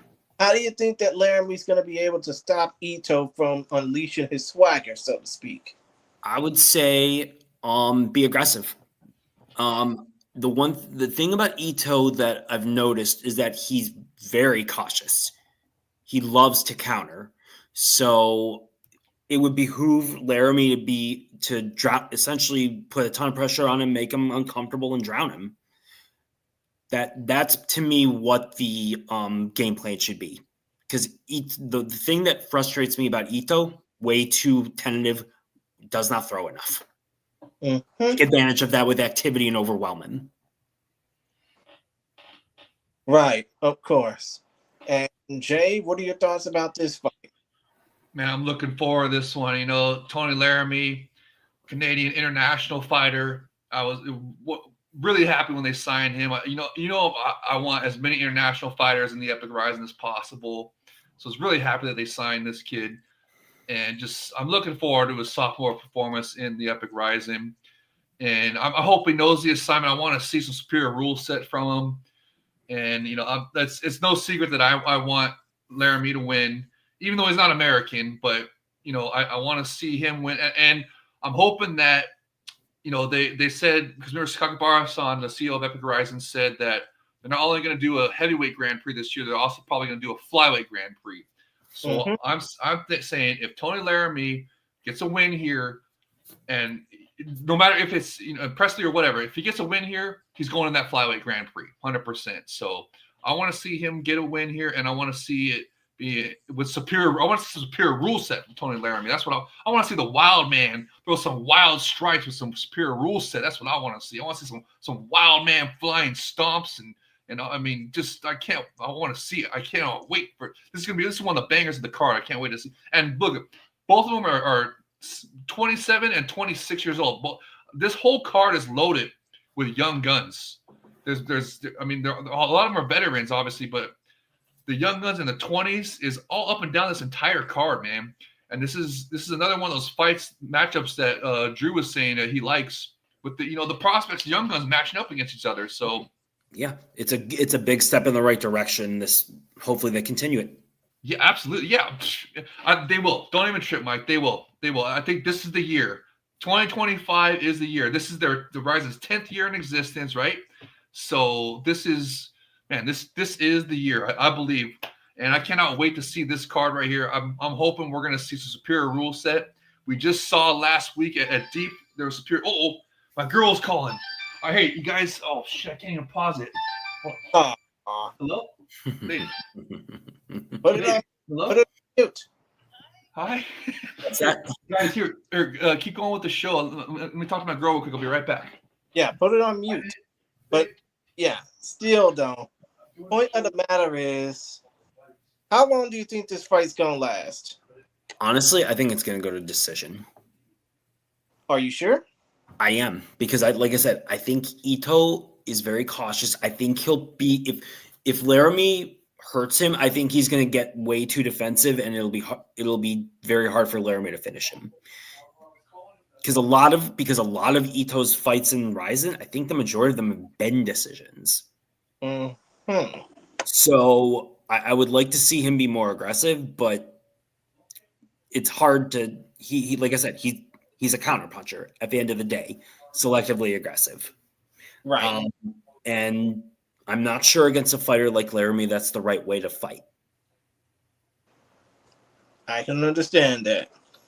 And you know what? Even though Jay Wolf basically would love... I'm back. Oh. What'd I miss? He basically missed us talking one more thing about this fight, Laramie versus Ito, before we move on to the ultimate mismatch. Oh, okay. So did you guys give your who you guys got winning here? Laramie? I have Ito winning by decision. Really? Oh my gosh! Wow. I think that he will be able to keep Laramie honest enough, counter him enough with his left hand to eke out a decision. Wow. Okay. Man, I hope you're wrong about that, Mike. I'm hoping Laramie If you wins, gets notice in. how Ito fights, he's very defensive and very cautious and mostly counters. Okay, well, And Laramie's aggression, he can use that to his advantage. It's just going to depend on who can establish their game plan more. Mm-hmm. Okay. Well, I'm still picking Laramie. I want Mike. Are you you're not a Canuck, are you? What's that? You're not a fellow Canadian, are you? No, I'm American. Okay, yeah. I'm from Cleveland, Ohio. Yeah, that's right. Okay, that's right. so you're not intentionally not picking the Canadian. So No. You're going with Ito. Good. Okay, well, I'm gonna go with Laramie because I want to see Laramie in the flyweight Grand Prix. So I'm hoping he pulls some wild strikes and gets it done. So I think either way it's going to be a banger. Either way, I think. I don't think it'll be eke out a decision. Ito doesn't stink out the joint. I seriously don't think so, you guys. I seriously don't think. I think it's going to be. I think it's going to be a banger. Honestly, I think it's going to be another banger. Okay, hopefully, but I was going to say, then let's get to the next fight then. Yeah, do it. Okay. Match. That is this particular fight, because let's face it, Yoshiro Maeda has been fighting for a long time. He's been. I gotta get off after this one. I understand. We get it because it's getting closer to midnight on your end of the country, but Yoshiro Maeda has been fighting for 22 years. Mm-hmm. What longer than Sano Yokuchi has been alive? Yeah. Yoshiro Maeda's been fighting since Sano Yokuchi been shitting himself in diapers. Before that. But still, though, we got 55 fight veteran Yoshiro Maeda versus literal MMA neophyte professionally. Excuse me. Ain't even worth a burp. You burp when you're trying to say his name, though. Only give Sano Yokuchi. First of all, Maeda, WEC veteran, WEC veteran, Dream veteran, Pride FC veteran, Sengoku veteran, Deep veteran, former Shudo champion, former King of Pancrase champion, former Pancrase Neo Blood tournament winner. And that's just the start of it. I'm not even going to mention any names of who he's fought because they're very, very heavy. I mean, let's just say the list is so damn big it would make Yokuchi's brain sprain a bit. But still, though, point of the matter, 39 wins, 19 losses, 3 draws. Fighting out of P-Lab, Osaka, Pancrase, Inagaki-gumi, Takamatsu, Kagawa, Japan. He is fighting for his hometown in this one. And yeah, the name of the promotions that I basically mentioned is just enough to make Homeboy's brain sprain. But still, though, he has not fought an active mixed martial arts bout since November 20th, 2021 at Rise in 32 when he defeated Mitsuhisa Sanabe. That tells you how long.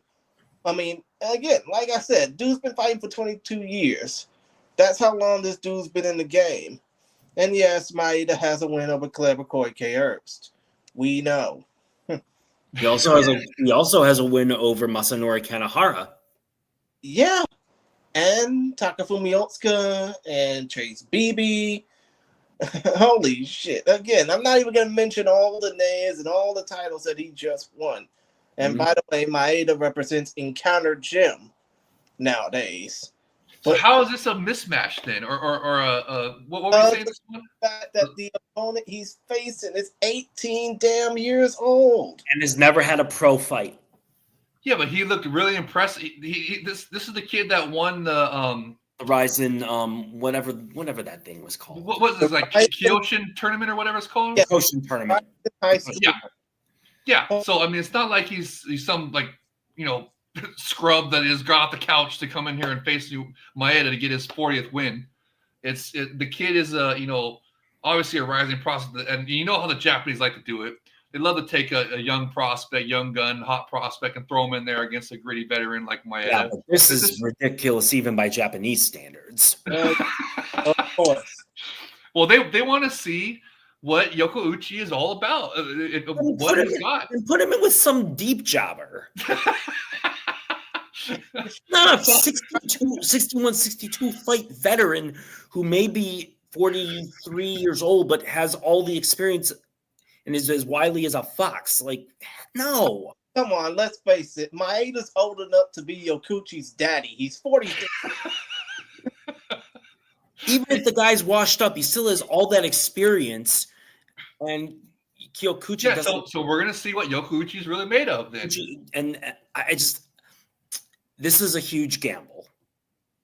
But what if it pays off? If it pays off, then it's a huge win. Me personally, I wouldn't have booked this. I would have booked him in, like I said, with some jobber from deep or some 2-16 bum from Shuto. I'm sure you can. But the Japanese, they never do that. I know they do. But I'm saying what I would have done because when you look at those freaking Tapology records, some of them are ghastly. I swear to God, and I'm sure you could find some. Like I said, I'm sure you can find some 10-26 fighter, and then or some debutant from Gladiator or something. They won't do that. They want They want to see what Yokouchi's got. They want to test him, and they know Maeda's going to test him. So either way, it's either going to be a sensational Yokouchi victory over a gritty veteran like Maeda, or Maeda's going to teach Yokouchi a lesson and have him grow for his next fight. So, but still, the very, very short particulars on Sano Yokouchi. 18 years old, born July 23rd, 2006. I think here in the States, old enough to get in the club, not old enough to drink. He was born in 2006. So wait, Twitter is older than, or X is older than he is. Oh shit! Fighting out of Tofu, Yamanashi, Japan, he has a 1-1 amateur MMA record, but won the Rising Koshien tournament, knocking out Kenshin Saito actually not knocking him out, choking him out in 3 seconds. I mean, credit to, it's not a test, it's a final exam, Andrew says, but credit to the Rising matchmakers. Credit to nobody. No, it's a freaking thesis. Oh, yeah. Yeah, it's the SAT for him. Or do they even do SATs anymore? I think they do. But the point of the match is credit to the matchmakers, because they really got some type of balls putting this young man in the lion's den with a 55-fight veteran. Yeah, but that's how the Japanese, they love doing that. They're kind of doing that with Ed Polo King as well in the same card. So yeah, except Ryo Sakai ain't anywhere near the caliber of Maeda. Yeah, I know Sakai is not anywhere close to as good as Maeda, but wait, let me go ahead and rephrase that. Maeda's not a 55-fight veteran.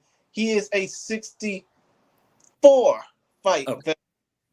No, wait, actually, he is a 61-fight veteran. Either way, how quick do you think this fight's gonna last?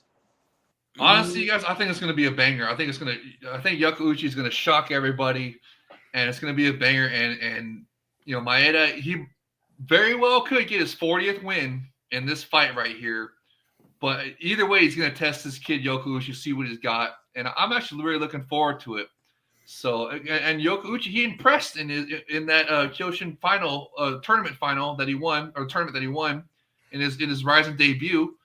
So, I'm really looking forward to seeing what he can do, and if he is able to win against such a tough veteran like Maeda, dude, that's huge for Yokouchi. That's what they're doing. They're trying to build a young superstar. Then imagine if he actually pulls it off and wins here. He's already gonna be a rising star immediately. It would be nice. I'll put it. Yeah. I don't think it's gonna happen, but I think it'll be nice. But that's what the gamble is. That's why they're gambling with this matchup. Like you're saying, Mike, it's totally a gamble. So either way they win in this one. If Maeda wins, he gets his 40th win. And Yokouchi is so young that he's going to get, a valuable lesson from the veteran Maeda, in-ring experience, all that good stuff. Mm-hmm. So, I mean, it's a win-win bout. And but I'm really looking forward to seeing if Yokouchi can pass this final exam, as Drew likes to say. It's going to be interesting to see how he does. Exactly. Now we go ahead and get out from I got to get off, guys. Have a good one. Mike. That was great. Thanks for being on the show, brother. Yep. Bye, guys. Before you go. What's that? How can we contact you before you go? I'm just on the Discord at Mike S. I don't do social media, and my email address is msult7@aol.com. I don't like putting my business out there. Anyway, have a good one, you guys. You don't have a website you do articles with or anything yet? You do great analysis, Mike. You should do some articles. Maybe join Drew on like MMA Sucker or something. I'm too lazy to do that at this point. You don't have to tell me I'm the king of lazy over here or something. Have a good one, you guys. Later, Mike. Thanks again, brother. Talk to you later. Okay, now since it's just us two and we got 15 minutes to go before the Ryzen Otoko Matsuri pressure, I mean, I think they're going to start announcing fights like 20 minutes from now. I mean, I would say you want to breeze through this, but we still got 4 more fights to talk about. Let's get to them. I mean, these are bangers too. These are bangers. I mean, I don't know what. I want to pull up what the actual fight order is, but the 1-1/4 tap order that's next is one of my most anticipated on this entire fight card. Mm-hmm. So Spike Carlisle versus Takeshi Izumi. Yes, I'm really looking forward to this one, Jay Krish. I love my American fighters, and Spike Carlisle, to me, has been one of the Americans that has been really, flying the Ryzen flag, flying the American flag in Ryzen. He's really been like one of the top American fighters in Ryzen. I really like Spike, and his performance has been fantastic. And he also embraces the pageantry of the walkout. He didn't last time because he was trying to stick to business to get back in the win column, which he did. So maybe this time, you think we could see a more pageantry in the walkout like he's done? I mean, he's done a fantastic Crusade walkout. He's coming out as the mighty noble Knights Templar before, and then remember even in Bellator he embraced the pageantry. He walked out as Hulk Hogan with the feather bow and everything. I mean, the guy really knows how to just do it up with the whole pageantry and the whole everything. So, man, I'm just looking forward to this one a lot. And his opponent that he's facing, Izumi, he's 5-3. I mean, to me, this is a fight they want Spike to get another W here. Mm-hmm. So, man, I'm hoping he does. I'm really looking. I'm hoping that he does a sensational walkout, embraces the pageantry again of the walkout, and he has a sensational performance against Izumi. And he gets the win in sensational fashion, hopefully with superior rules set. Okay, particulars real quick. First of all, for Takeshi Izumi, as you mentioned, he is 5-3 overall, 35 years of age, born April 6th, 1989. He represents Fighters Flow Gym and fights out of Wayakatama, Ehime, Japan. He will basically be fighting in his second Ryzen fight, looking for his first win in Ryzen, as he lost his first professional MMA fight, by the way, to Grant Bogdanov at the third Ryzen Trigger event 3 years ago. So, yeah, this is definitely a bounce-back fight for him in many ways. As for Hunter Spike Carlisle, the Alpha Ginger, 15-6 overall, UFC veteran, Bellator veteran, LFA veteran, and 4-fight Ryzen veteran. Native of San Diego, California, where you're probably based out of, representing the Training Lab, 31 years of age, born May 6, 1993. His coach, the Filipino Record Machine, Mark Munoz.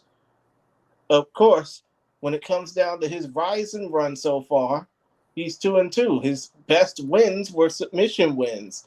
A submission win over Koichi Takeda, a rear naked choke win over Kyung Pyo Kim, And of course, he's been in the cage or in the ring with AJ McKee, Roberto Satoshi de Souza, and Yoshinori Hori. So he's 2-3 in his last 5. But still, though, I agree with you. I think this fight is going to be balls to the wall. I think that Spike Carlisle, given that veteran instinct, is definitely going to get the win in this fight. I mean, I hope so. I really hope so because,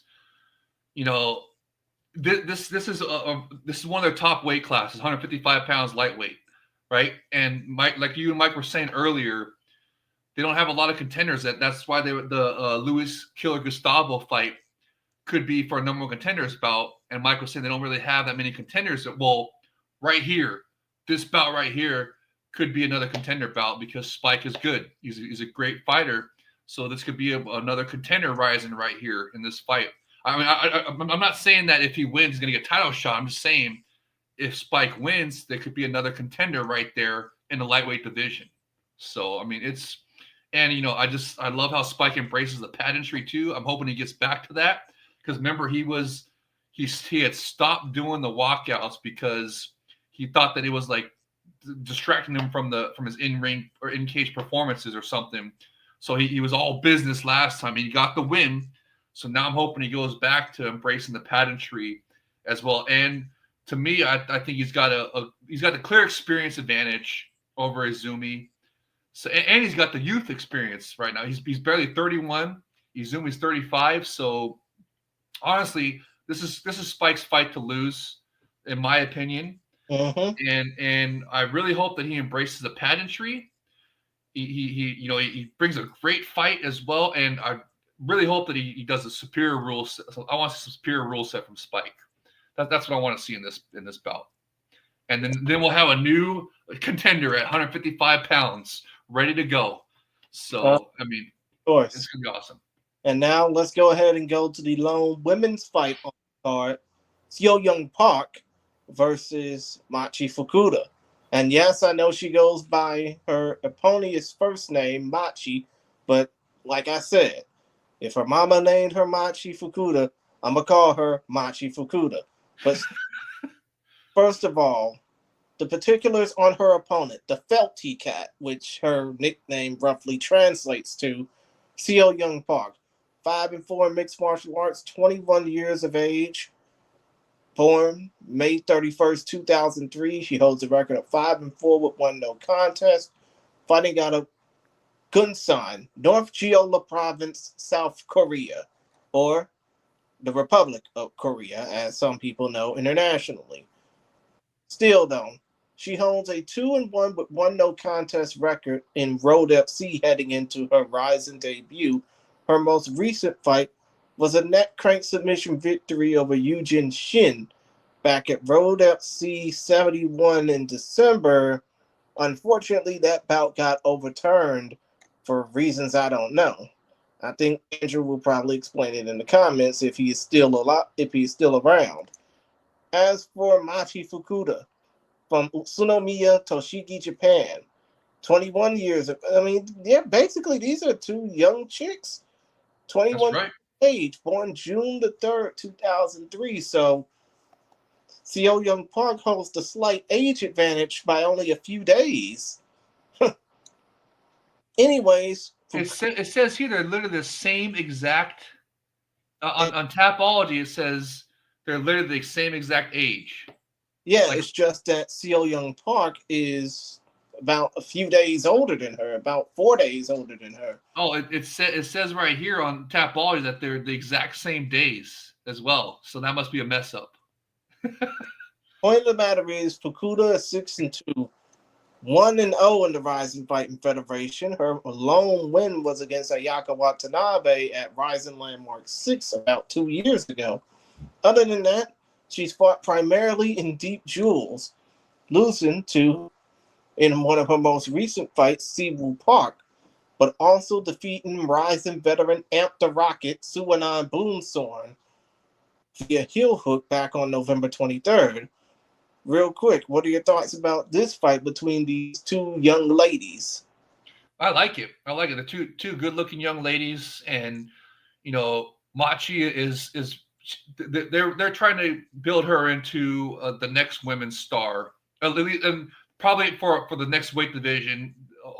I don't know if they're going to open up the 115 pound. Is that that's not atom weight? What is 115 pounds again? It's for straw. women? Straw weight. Yes, thank you. Oh wait, no, 8 pounds is atom weight. Okay, yeah. So straw weight. So maybe they're going to try to do this division, build this division up, and maybe build it around Machi, because there's a lot of strawweight women out there, in different promotions, especially the ones that the Epic Rising works with, like Combate Global, Invicta Fighting Championships, the all women's promotion Invicta, and of course the ladies at Deep Jewels. So this is a good weight class. So I can see them.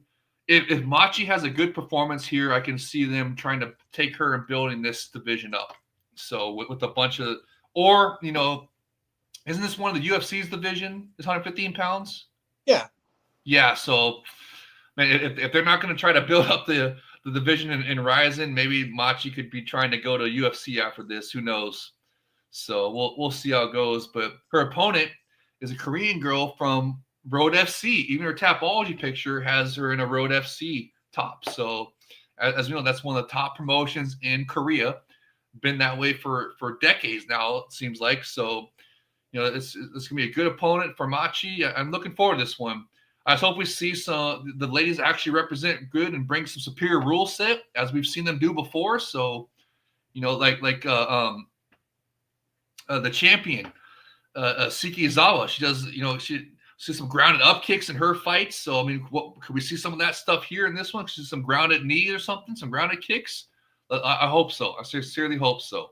So I think it's going to be a good one, but I think Machi's going to win. And now we go from the women's strawweight division to the rare unicorn known as the men's strawweight division. Haruo the Little Giant Ochi versus Nobuyoshi NOV Nakasukata. First of all, for NOV, he is 38 years of age, born July the 20th, 1986, with an 11-5 pro record, 615 pounds, fighting out of TSU, Mie, M-I-E, Japan. He has an 11-5 MMA record with 10 of his 11 wins by way of finish, 6 submissions, 4 knockouts, representing Nomad Fight Gym. He holds a 1-1 record in the Rising Fighting Federation, knocking out Mitsuhisa Sanabe, getting knocked out by Takaki Soya. And of course, he's fought for War Dog Cage Fight and Gladiator, where he is the former Gladiator men's strawweight champ. Well, actually, he's the former War Dog Cage Fight strawweight champion. 2 times, by the way. Well, actually, with 2 defenses, by the way. And he most recently fought in Australia for Hex Fight Series, losing via first round submission to Sean Gauchi for the Hex Fight Series flyweight title. His most recent win was at Deep 121st Impact over Rikito Tago.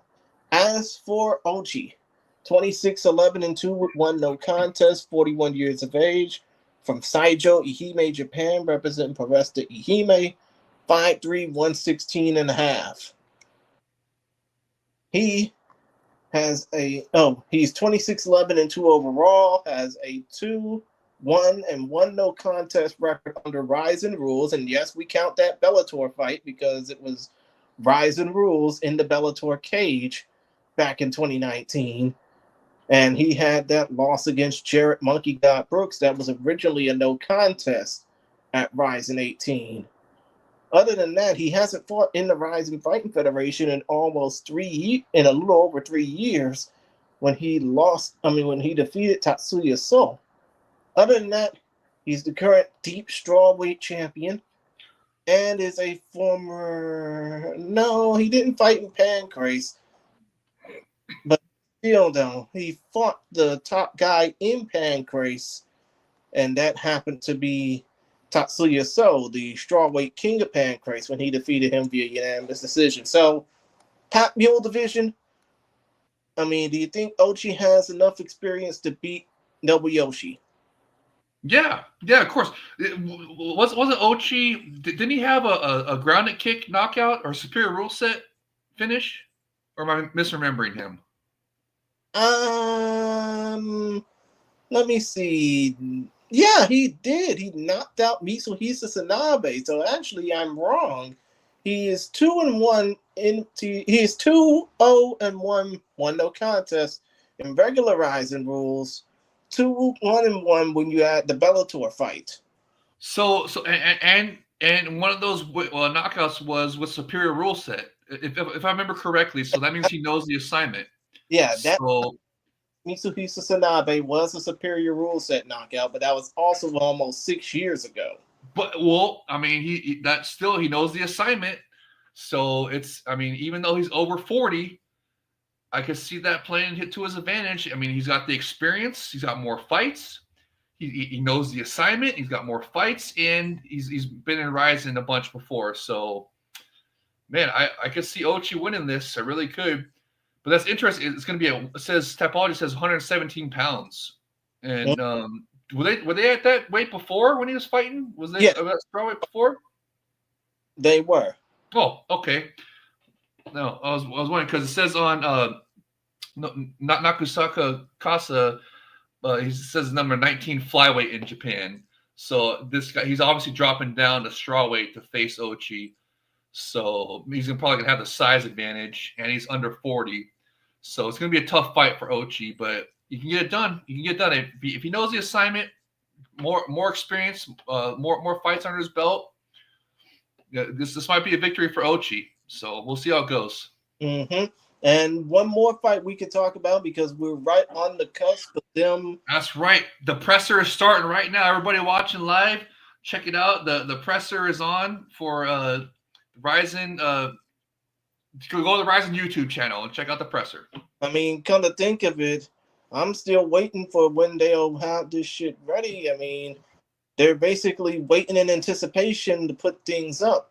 But until then, we can talk about the first mismatch on the Ryzen 50 card, and that will be Mamoru Oi Full Swing, UOI, Mamoru Oi Full Swing versus Koki Playboy Okada. Oi, 24, 15, and 5, 30 years of age. No, 39 years of age, born June 15, 1985, representing Gon's Gym, fighting out of Hyoko, Japan. He is 5'5", 134.7 pounds. Of course, most of his wins, half of his wins are by way of knockout, the other half are by decision. He holds a 2-4 record in Rising, but hasn't fought in Rising since losing to Ji Yeon Yang over 2 years ago. Of course, Koki Playboy Okada made his debut in Rising on the Rising Decade card back on New Year's Eve. He is 0-1 as a professional. 26 years of age, born December the 23rd, 1998, so he just turned 26, representing K1 Gym Kawaguchi Team Sirius, and fights out of Aomori, Japan. 5'9", 145 pounds, representing Koki Kai also. But still, though, point of the matter is, he's only got one damn fight in mixed martial arts. He's a veteran of Crush Kickboxing and the K-Festa fight cards for K1. He lost to Hiroto Gomio on the Mikuru versus Ren portion of the fight card. The only thing accurate is the Chris, stop with the topology for Jim's falling. Oh my God, Andrew. He's been training at my Jusu Keshukai Hearts for the last half decade. He being Mamoru Oi, of course. The only accurate thing is the records and the fighter names. I get off my ass. But still, though, point of the matter, this is another mismatch that's going to happen on this card. How do you think that Okada's going to win this fight? And do you think that this is just a gimme fight for Okada because of the fact that Oi is going through a massive losing streak? Well, I mean, I don't think it's a mismatch because it says Okada is 0-1. So Playboy kind of only has one mixed martial arts bout under his, according to Tapology. So, he doesn't have that much mixed martial arts experience. Meanwhile, Full Swing says he's 24, 15, and 5. Mm-hmm. So, again, experience versus a young gun prospect, because Playboy Okada is only 26 years old as well. So this is another one of those. I'm not going to call it a mismatch. It's a test. It's one of those test bouts where they're trying to see what Playboy Okada is made of here, and also it's like a win-win for them. If Full Swing wins, then he gets back in the win column, right? Mm-hmm. And he also teaches Playboy Okada a valuable lesson with experience and all that good stuff. On the flip side, if Playboy Okada wins, then he gets his first win in mixed martial arts. Another young gun, hot prospect that could be, for future matchups down the road in one of Rizin's best divisions, 135 pounds bantamweight. So, I mean, I'm not going to say it's a mismatch. I think it's another test, one of those tests, and but I don't think this one goes to the level of the final exam. So what was the one in the midterms? This is a midterm exam for Playboy Okada. Yeah, this is basically like the one step close to graduation for him. There you go. Hey, and let's let the audience know the presser has started. The Dome show, the men's festival presser has started right now.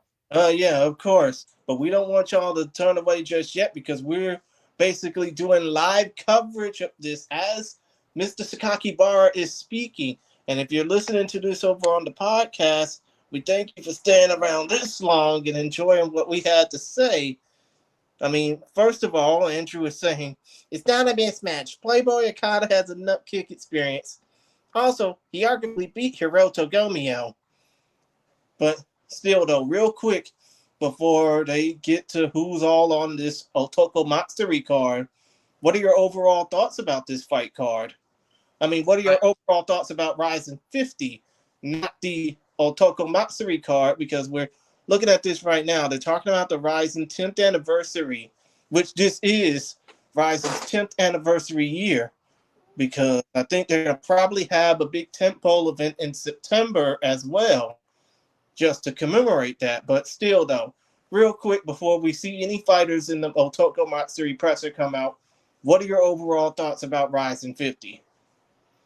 It's banger after banger after banger after banger after banger. It's just bangers galore on this fight, Jake Krish. That's what I think of this card. I absolutely love it. There's international fighters.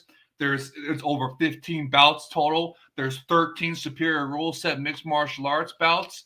It's just, man, I love it. And the matchups is fantastic, and just all it's a 10. I love it. I absolutely love it. I hope that this foreshadows this whole year is going to be just absolutely stacked, just like this card is right here.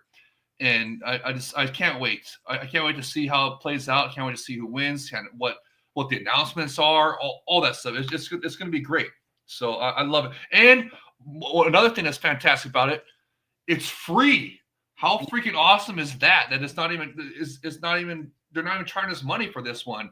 And I just, man, I love it all around. I think it's fantastic. What do you think, Jay Krish? I mean, to be honest, I gotta apologize to those who listened to me on the previous episode of Focus Fights Audio, where I had Will Allday and Toby Misek saying that you gotta pay to watch it. But still, though, if you're gambling on the show, which are degenerate asses, gamble responsibly. 21 means 21. Always have enough money to bet on your side, and be sure that you know when to stop. But still, though, point of the matter is, the fact that this card is free only makes Rizin even more of an enjoyable option compared to what certain three-letter promotions are doing right now. I mean, don't even mention them. Don't even mention those asshole promotions by name. Still, though, point of the matter is, considering all of what we got on Saturday night, and I don't even want to mention the other options, I think this fight card is going to definitely give people something to look forward to as far as what Rizin has in store in 2025, especially considering the fact that this year is definitely going to be a make or break year for Ryzen. I mean, especially considering the fact that the Asakura versus Ren fight basically broke underneath them, and they have these issues with Ryan Garcia. Well, not naming, they're not being named right now, but still, though, point of the matter is they have their issues with Ryan Garcia. They have their issues with Ren versus Mikuru falling out under place. And I think that when it comes down to this fight card, this is going to be, when it comes down to Ryzen 50 and Ryzen Otoko Matsuri, which we're seeing Akimori Kimura, the Lightworks president, make his way to the podium right now. If you're wait, who's that? Who is this guy? I have it on mute.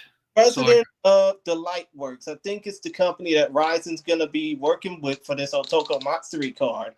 Okay, so it's not a fight promotion guy. It's Lightworks is like a sponsor type of a deal. Yeah, you can say. But still, though, point of the matter is, for Ryzen 50 is definitely going to be something that people should be interested in, especially considering the fact that the arena they're going to be in, Anabuki Arena in Takamatsu, Kagawa, Japan, is a new arena. It's a new venue in another part of Japan that hadn't really seen fight sports on a regular basis before. They're getting something incredible out of this fight card. And in the case of a few hometown fighters that are going to be on this card, this is going to be something for them to look forward to as much as us. Yeah, I mean, I'm jealous of the fans get to attend this one in person. I would love to be there. It's like I said, man, I think it's actually absolutely stacked and just, I love it. Dude, I freaking love it. I can't wait. I can't wait to see it. I want more too. I mean, dude, look at how freaking awesome this card is. But we had to wait all the way until freaking, it's one day before April, 4 months in before we got the first Ryzen card. I mean, come, dude, you guys, you got to give us more. I want to give you money for a subscription, but I just can't justify it if you're only going to have, 8 events a year, and take months off at a time in between. It's like, just give me one event per month. And you can even take January off, and that would still be worth a subscription, right? So, I mean, it just is what you're saying is Ryzen needs to start a little bit earlier than this, right? Absolutely, brother. Absolutely. And I want more events. I mean, this is a fantastic start to 2025, and I just want more of it. I love it. It's fantastic. A great job. I just want more, and and I want to give them my money for a subscription, and just one event per month is all I would need to justify a subscription to them. And like I said, they could take January or maybe even into half of February off, but just maybe start at the beginning of March or at the end of middle of February would be nice, and have 10, 11 events. 11 would be better than 10, but I mean, 10 that's still pushing it the absolute minimum for a subscription, because they're not going to be giving away these events for free for the rest of the year. I can tell you that. They're doing this. They're giving this one away because they want to attract people for the big dome show, which is coming up next after this. That's what the presser's happening for right here. Mm-hmm. And I refuse to call it the men's festival. Yeah, I'll talk about the men's festival, because there are some women. I'm calling it the dome show, okay? I'm gonna call it the dome show. Some women fight card too. Let's be real. I mean, right now they're basically putting over the presser flyweight, heavyweight, super anim weight. That's going to be for the Lightworks Presents Ryzen Otoko Matsuri 2025. I think the open period will be from April 1st to the 30th, from what I basically know. I mean, I've only been trying to understand the Japanese language for 20 years. You passed the Babbel course? Shit, I need to get on Babbel. But still, though, point of the matter is we're looking at the presser right now, and they're talking about this event. Which, oh, by the way, need I mention before these fighters come out, it's gonna be on a pretty stacked fight weekend in itself, because it's Cinco de Mayo weekend in the States when this fight card is going to take place on April 4th. I mean, on May 4th. And you got 3 fight cards, 3 boxing events taking place before and after that weekend. You know, you got the Ring Magazine card in Times Square on April 2nd. You got Canelo versus William Squirrel in Saudi Arabia that morning in Saudi Arabia, but it's going to be shown for the primetime audience here in the States on April 3rd. You got this card at the Tokyo Dome for Ryzen on April 4th, the morning of April 4th, and then that night you got Naoya Inoue facing off in Las Vegas, you know? Yeah, it's going to be a big weekend for combat sports, 100%, as Cinco de Mayo always is. Mm-hmm. And here we go. They're bringing out the guys right there. It looks like Sudario is one of them. I can't really see that good on the other ones. Looks like there are a bunch of heavyweights too. There'll be some heavyweight Grand Prix stuff being announced here. Oh boy! It say that it was gonna feel like a Japan versus the world type of thing with the heavyweight Grand Prix. Oh wait, we got Tsuyoshi Sudario, we got Mikio Ueda, we got Takaki Soya, we got Shoma Shibisai. Who's the brother in the background there? You see that? Oh my God! Is that a brother or am I miss? I think that is. I think that is that Zulu? Zulu back? Oh, here goes Joe Hiromoto, Ren's brother, versus Yuki or Toki Tomaru. Okay, that's the first fight announced. Joe Hiromoto. Okay, Joe Hiromoto. Miss Marshall. Ersin Yamamoto versus Daichi Tomizawa. Nice. Wow. All right. 57 kilos, 3 5-minute rounds. Yep. Okay, they're talking about that one a lot. John Dodson. That's who the brother is. That's John Dodson. I can't even recognize him. Wow. Versus Takaki Soya. John Dodson versus Takaki Soya. The magician makes his return to Ryzen after defending his... Oh, there he is. Danny Sabatello versus Shinobu Ota. Wow. That is a banger and a half, guys. Banger right there. Wow, fantastic. Makes his Ryzen debut, by the way. That's right. Sabatello's Ryzen debut. Man, that's a banger. I like that. I like that. Oh, dude, Ota is a Olympic silver medalist wrestler. And, of course, Sabatello is a fantastic wrestler himself, and as he's shown his performances. So that's going to be a grappler's delight right there. And we're going to see if Sabatello understands the assignment or is going to get a rude awakening to it from Ota. That's a banger. Great job, you guys, at Ryzen. I mean, I can't believe this shit is happening, to be honest. I mean, still, though, like I said, I know you're a fan of the American fighters. You're definitely a fan of Dodson. You're probably a fan of the Italian gangster in his own mind. But still, though, when it comes down to this shit, I know that you're basically, like, after hearing all that, even though we still got more fights to be announced for this event, like, what are your overall thoughts after hearing those fights get announced? They're bangers, absolute bangers, and it's fitting for the Dome show, right? And I don't think they're done announcing them because they haven't even mentioned the heavyweights that are there. Like you said, they got Ueda, they got Sudario. That's who we were saying was going to be obviously part of the heavyweight Grand Prix. And like you were saying, Jay Chris, they said they wanted to be Japan versus the world, and they were reportedly only going to have a couple Japan heavyweights.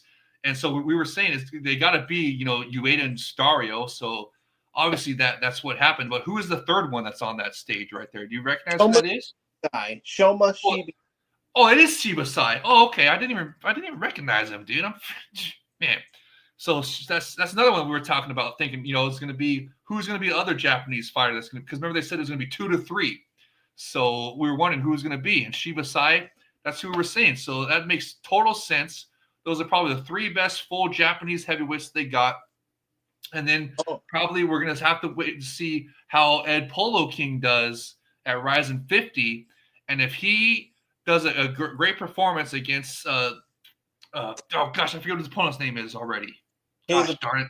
Will be Ryo Sakai, but I'm Sakai, that's right. Thank you. If Ed Polo King does a good performance against Sakai, he's going to be part of the heavyweight Grand Prix. And that'll be, and since he's half Korean, you said, right? He's not half Japanese. Half Korean, half Nigerian. Yes.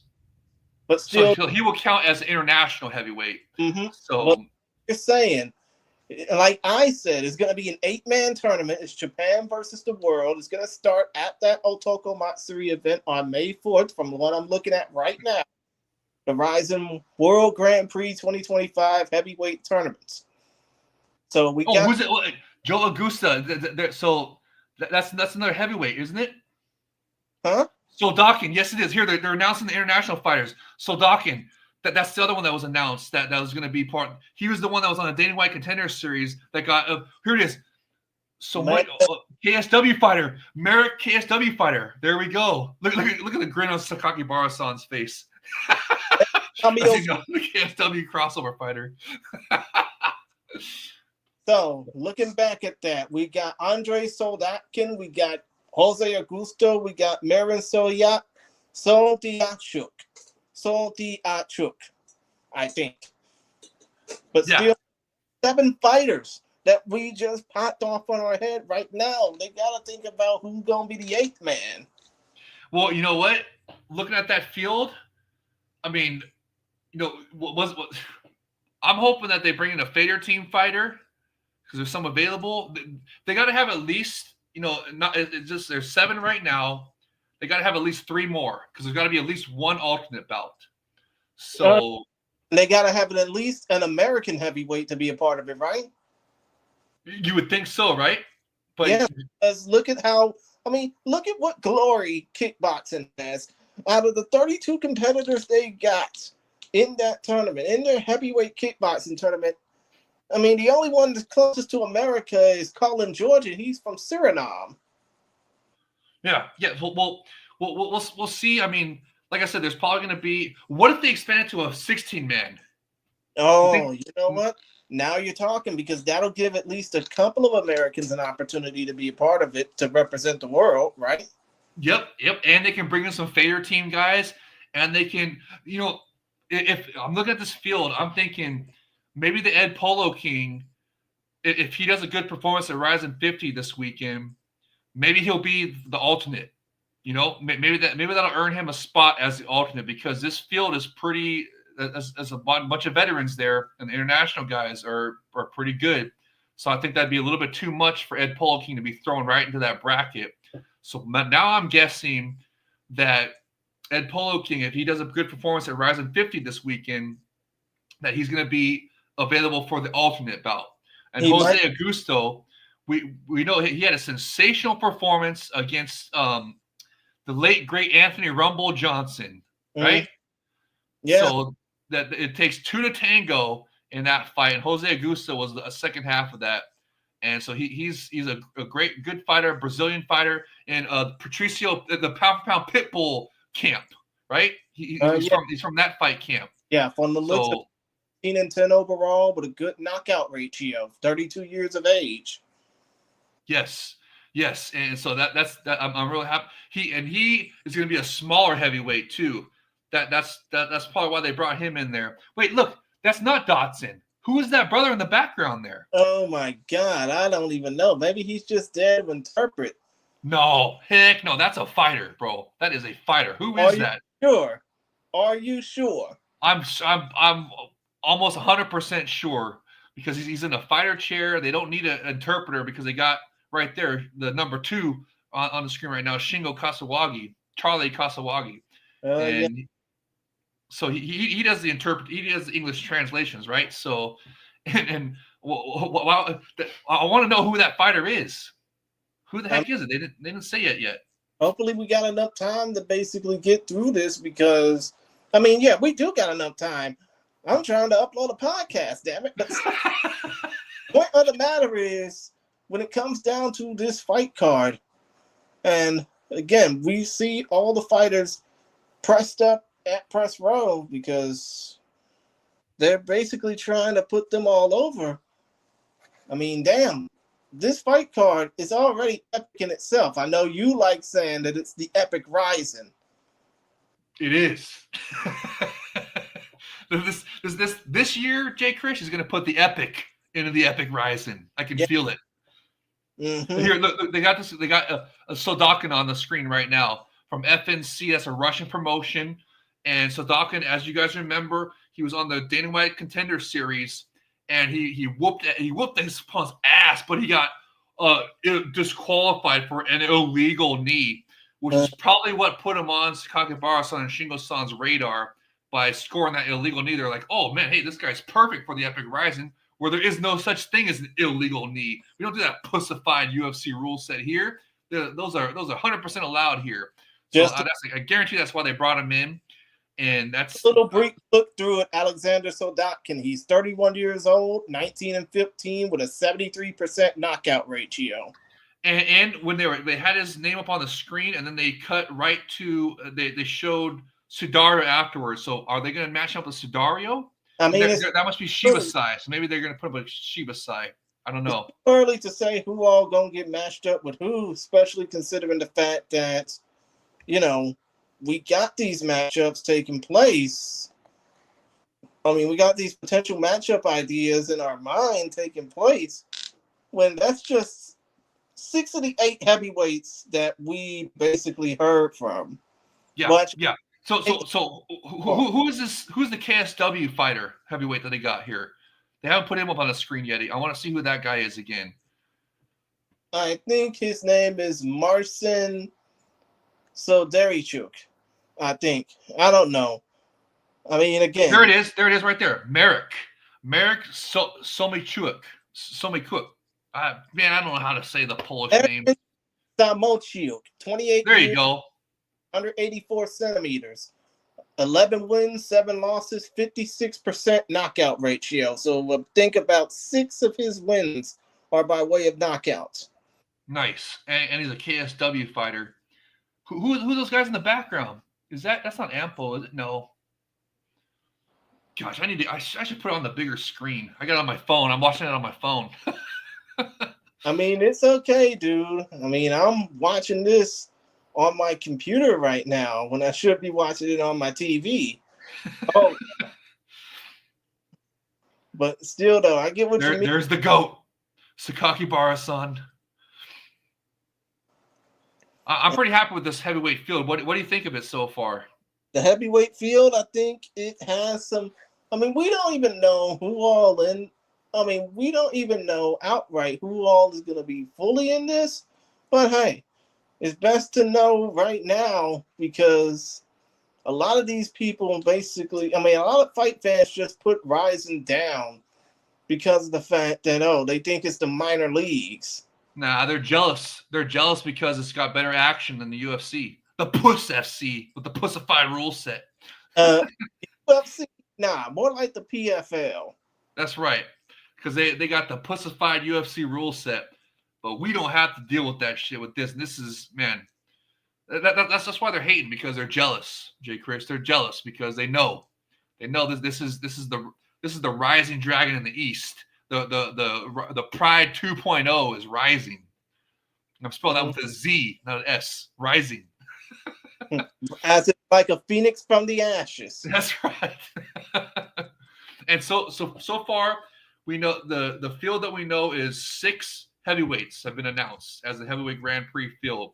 So the Ed Polo King is not guaranteed to be part of the field, and that's just my speculation on that one. So. And looking at this field, I'm guessing that if they do include Ed Polo King, it's going to be for their alternate. So we got 2 more heavyweights to be announced for the actual heavyweight Grand Prix bracket. The same thing can also be applied to Ryo Sakai if he wins against Ed Polo King. Right. To me, that matchup on Rising 50 is a de facto, I'm not going to call it title eliminator. What's it called when like a qualification bout? Oh, here it is. Who is this fighter right here? Who is that? Oh my God, I'm looking. Holy shit! I think I'm gonna need to. Damn, am I gonna need to screenshot this? Holy shit! He's wearing a suit with a do-rag. Oh my god! I like him already, and he's got his shades on. Suit with a do-rag and shades. I like him already, whoever he is. Hold on, wait a minute. Let me go ahead and clip this real quick. I mean, I'm sorry. I'm basically doing this on the fly here. It's all right. Don't even trip. Don't even trip. Don't even trip. But still, though, let me go ahead and try and search for who this young man is. Let's see here. He is not Joe Hiramoto. That's for damn sure.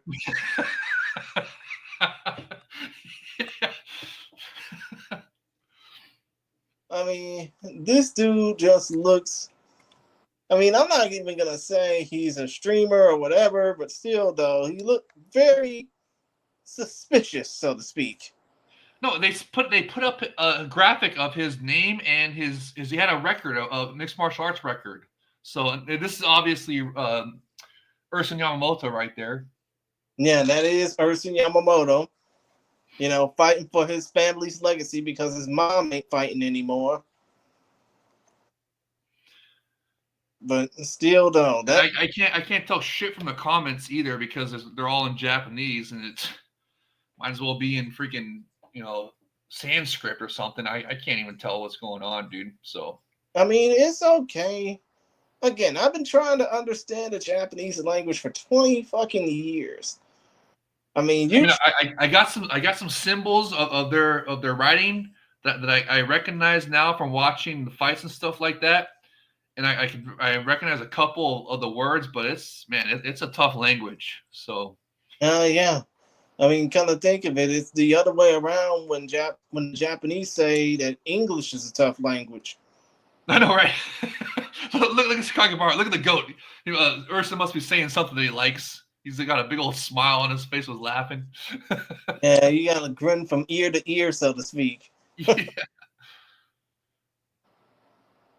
But still, though. Okay, well, they're not gonna. I want to know who the brother is. I want to know who the new international fighter is. He's wearing a suit and some shades and a freaking do-rag. I love it. Another thing, for all we know, that international fighter is probably from, one of the African countries. Yeah, exactly.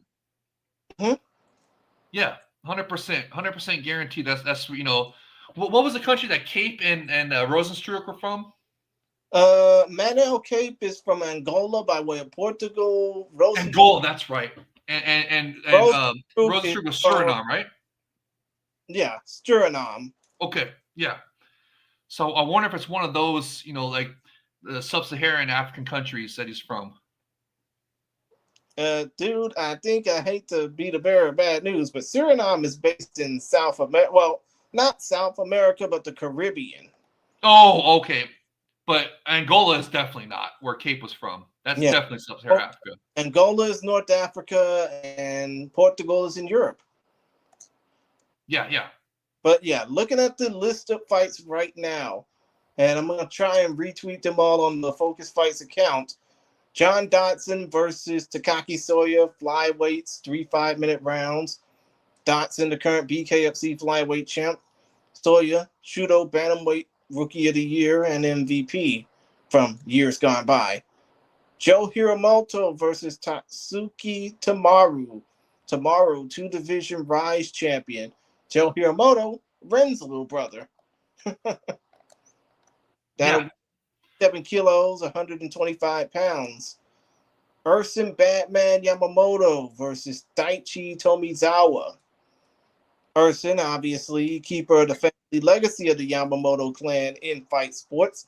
His mother fought, and his late great uncle his mother Miyu fought, and fought valiantly despite losing 2 Rising world title challenges. Oh, and they're talking about John Dodson, I think.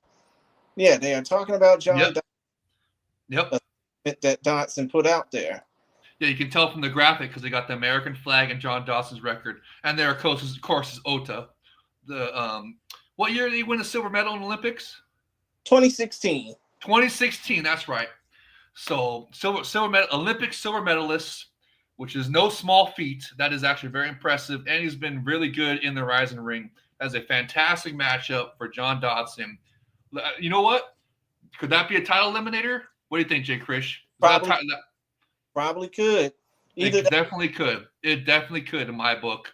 Either that qualifier for the flyweight Grand Prix that you want so much. You read my mind. That is exactly what I hope that is for. And what if that kind of, to me, that could even be an opening round of the flyweight Grand Prix. But of course, it's not. We saw the graphic. It's just a regular matchup. So it doesn't have any bearing to the flyweight Grand Prix or anything yet that we know about.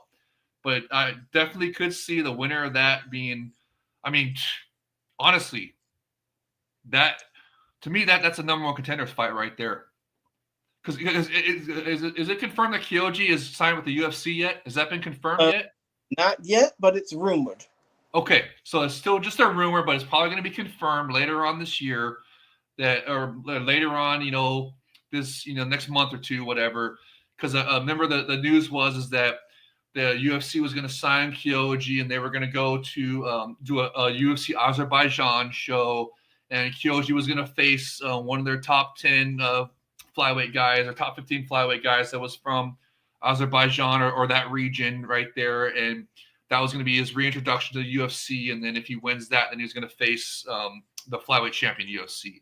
So, but the point is that they were going to sign Kyoji, do a Azerbaijan show, and then he was going to do, and that was going to be in the summertime, and then he was going to fight for the title after that. So we're going to find out what's going on with Kyoji soon.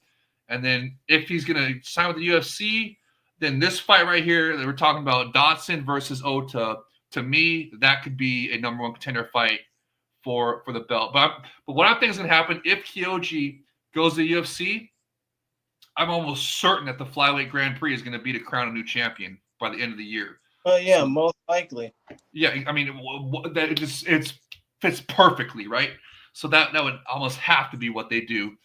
So, but if Kyoji stays, then I could see this fight between Dodson and Ota being a number one contender fight to face Ochi afterward. To face Kyoto. To face Kyoji afterwards. And so now they're talking about Jose Augusto again. Oh yeah, they are talking about Jose Augusto.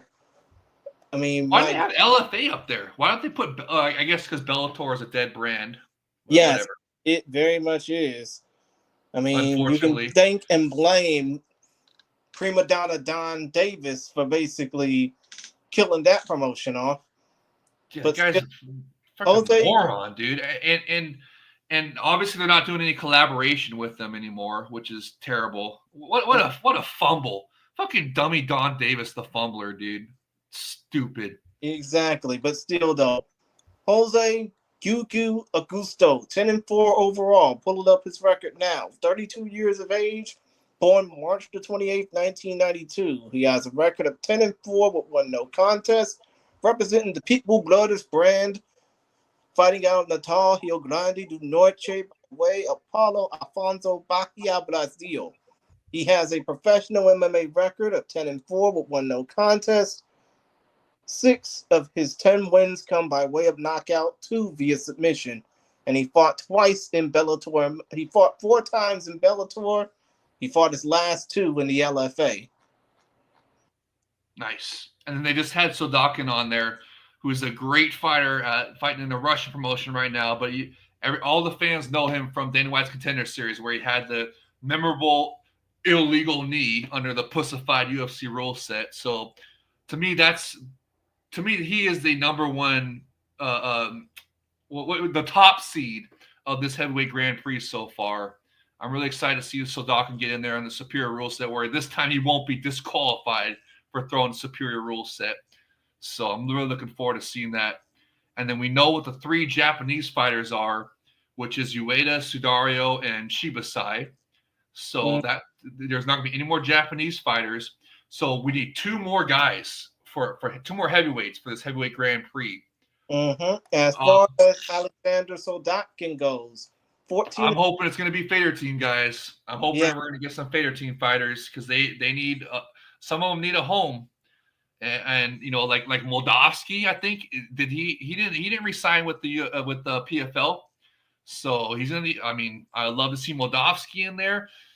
There's some other Fader Team guys that'd be awesome that did not resign with PFL, and the big one that we don't know what's going on with Nemkov.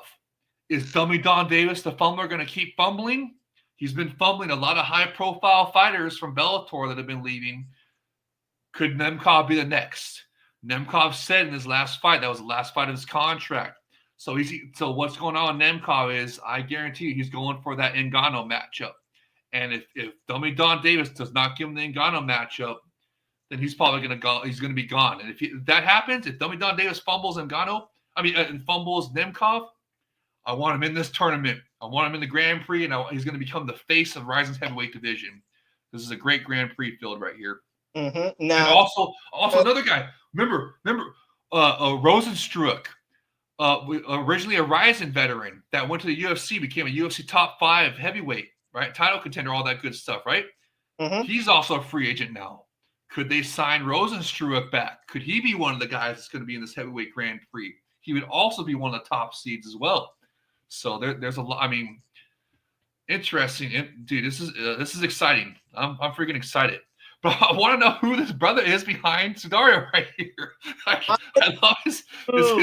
He's got the Men in Black suit. He's got the shades and the do-rag. He's like the gangster Men in Black. Yeah, the is acting real suspicious right now. Right? Put up a graphic of him right now. But still, though. The other 2 heavyweights that you mentioned, Alexander Soldatkin and Marek Samolchuk. First of all, for Soldatkin, 14-5 overall, representing Spitfire Gym, Berlin, Germany, by way of Toyati, Russia. 31 years of age, born June 10, 1993. He holds a record of 14-5.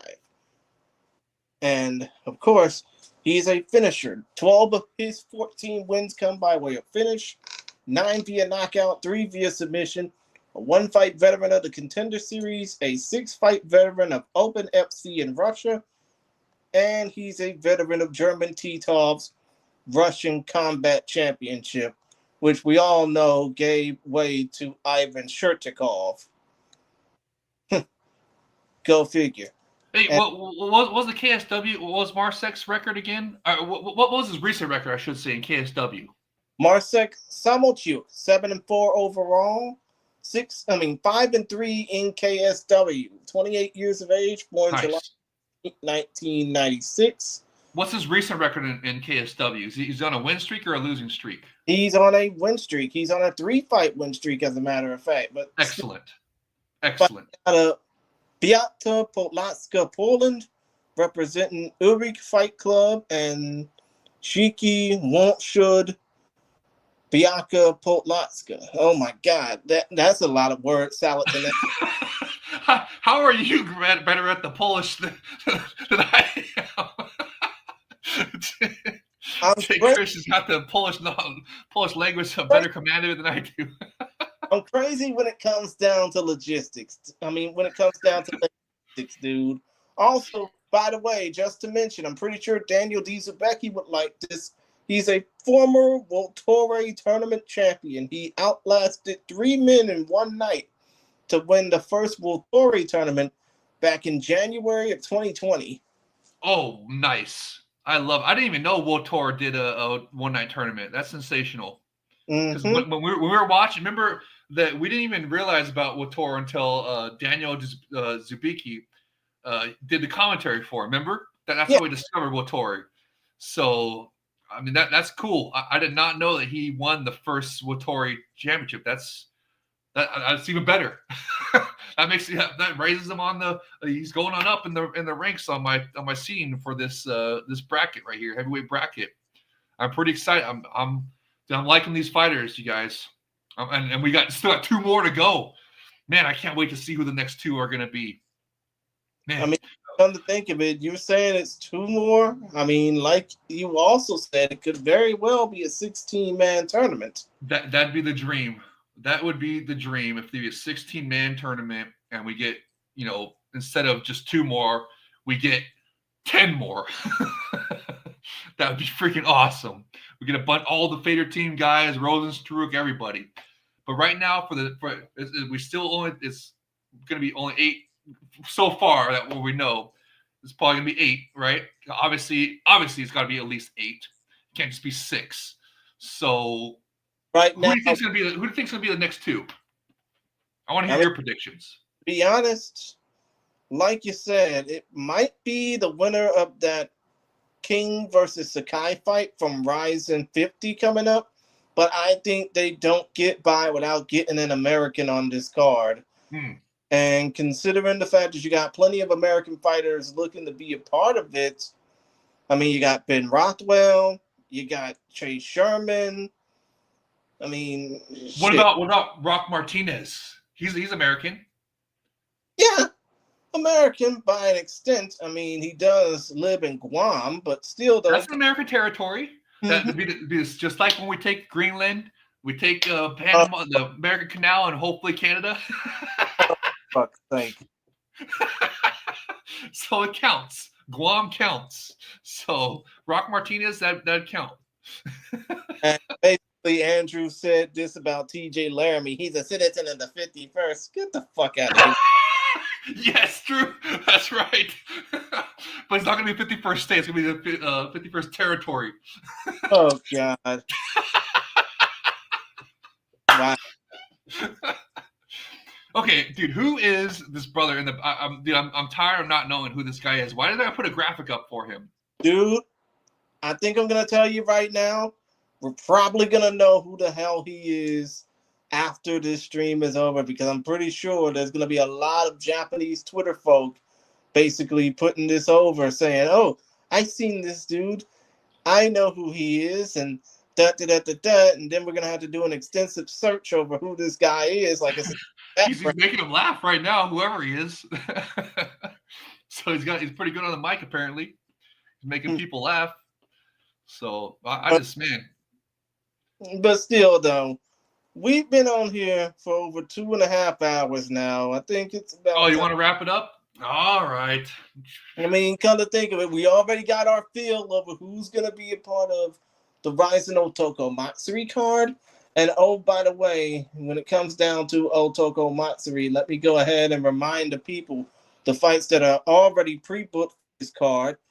Hiroya Kondo versus Tatsuki Problem Boy Shimotsuka, making his professional MMA debut after being a full-blown kickboxer, boxer, and bare-knuckle boxer. And Kleber Koike Erbst will be making his first defense of his newly won Ryzen featherweight title against the undefeated Razabali Shadule of Kyrgyzstan. That event will be taking place May 4th. Bunkyo, Tokyo, Japan, Tokyo Dome. Stay tuned to the Rising Fighting Federation social platforms in both English and Japanese for more information. The event that we got through talking about is Ryzen 50, and that will take place from Anabuki Arena in Takamatsu, Kagawa, Japan. That is this Saturday night, 11 p.m. Well, actually, 10:30 p.m. Eastern, 7:30 p.m. Pacific for the prelims. The main card will most likely start at midnight Eastern, 9 Pacific, and you can catch it all live and free on Ryzen.tv. That event will feature commentary from The Voice, Michael Schiavello, and Damian Beatdown Brown, with 17 fights in total taking place, 13 MMA, 4 kickboxing, with the main event being Naoki Inoue versus Yuki Motoya for the Ryzen Bantamweight title. Again, coverage for that starts at 10:30 Eastern, 7:30 Pacific on Ryzen.tv. If you live outside the United States, check your local listings for the time in your area. Other than that, man, I think it's about time to go. I mean, do you? All right. This has been a lot of fun, Jay Krish. Do you have a banner for me of all my stuff? Let me just go through it real quick. You can follow me, Jay Wolf, on Twitter, JAYYOF1. Yes, it's misspelled on purpose. That's because way back there, and I'll change it eventually. But just for right now, it's easy to search me. Just follow me. If you're a real person, I follow back immediately. And then, of course, my favorite place to be is in the Ryzen FF Discord. It's a lot of fun in there. It's not public, so we talk about everything. We don't just talk about Ryzen, we talk about UFC, everything combat sports. A lot of fun. Join there. And of course, right here on Focus Fights Audio. Make sure you guys like and subscribe. All that good stuff. Go check out Jay Krish's interviews. Does a fantastic job. And then, of course, on the We Are Rising podcast, sometimes I didn't get on this time, but both of us will be on there in the future. And then look for me also with Aisha on the City Life Project. We're doing a podcast here in the next day or two that should be out before Ryzen 50, where we go through, and he does, Aisha, as you know, he does the betting odds for each of these fights on Ryzen 50. So it's going to be a lot of fun. Make sure you check that out. And just thank you guys for listening and hanging out with us for a couple hours here, going through this awesome presser and just it's been a lot of fun. So and thank you, Jay Krish. This is awesome. I really enjoy being on doing these shows with you guys, and it's a lot of fun. So just appreciate y'all. Man, I appreciate doing this too. I mean, to be honest, this is my happy place. Other than a certain platform I like to get my kicks off on, this is definitely like. But still, though, when it comes down to this, you can check out my links in the description below. It might not be in the video description. It'll definitely be in the audio description of this podcast. And, of course, you can check out the link tree for all of what Focus Fights has in store. I should be editing that soon because, of course, I just created a new Substack account for Focus Fights that hopefully you will be a part of, Jay. Yes. So, yeah. And, hey, do you have the Lenny Legend soundbite queued up? I wanted to give a shout-out to Combat Sports Today. They put out... yes. Dude, the Combat Sports Today fam is probably, I think, arguably one of the, if not the best on X, Twitter, whatever you want to call it. They cover everything, not just UFC, like all the other supposedly mainstream media outlets. They should be calling themselves the UFC media, really. But the Combat Sports Today news fam, they're sensational. I just love the work that they do, and they give great coverage to the Epic Rising and other promotions, and they have some guys that do kickboxing coverage as well. So this is a fantastic group, and the Combat Sports, everybody go follow them, and just they're great. So great shout out. And also shout out to Todd Atkins as well. You can find on Facebook, Twitter. No, you can find him on YouTube, Twitter, and Instagram. And I'm not calling it X, damn it. You can find him on those platforms. You can check out his podcast whenever it drops on Apple Podcasts and Spotify. But other than that, I know, that this is about to be over. So for everybody here, for Stoltzy, for you, for me, for everybody enjoying this, I have been the Showmeister Chris Gary. You can follow me, like I said, in the links below, including my Twitter account at jchrisgary. You can add some money to my Cash App. You can check out the Prize Picks link I got in the description, or you can just post in the comments of either the audio or video portion of this. But other than that, I enjoyed this. You enjoyed this. We hope y'all enjoy Ryzen 50 coming up this weekend. And Jay Chris, are we going to have a review show next week? I would hope so. Okay, make sure y'all tune in for the review show next week. Other than that, I'm about to go ahead on and go. And you know how we like to end this. And we talk about Almighty Pride FC when we say it, and that's Pride Never Die. Pride is rising. Hit the Lenny Hart soundbite.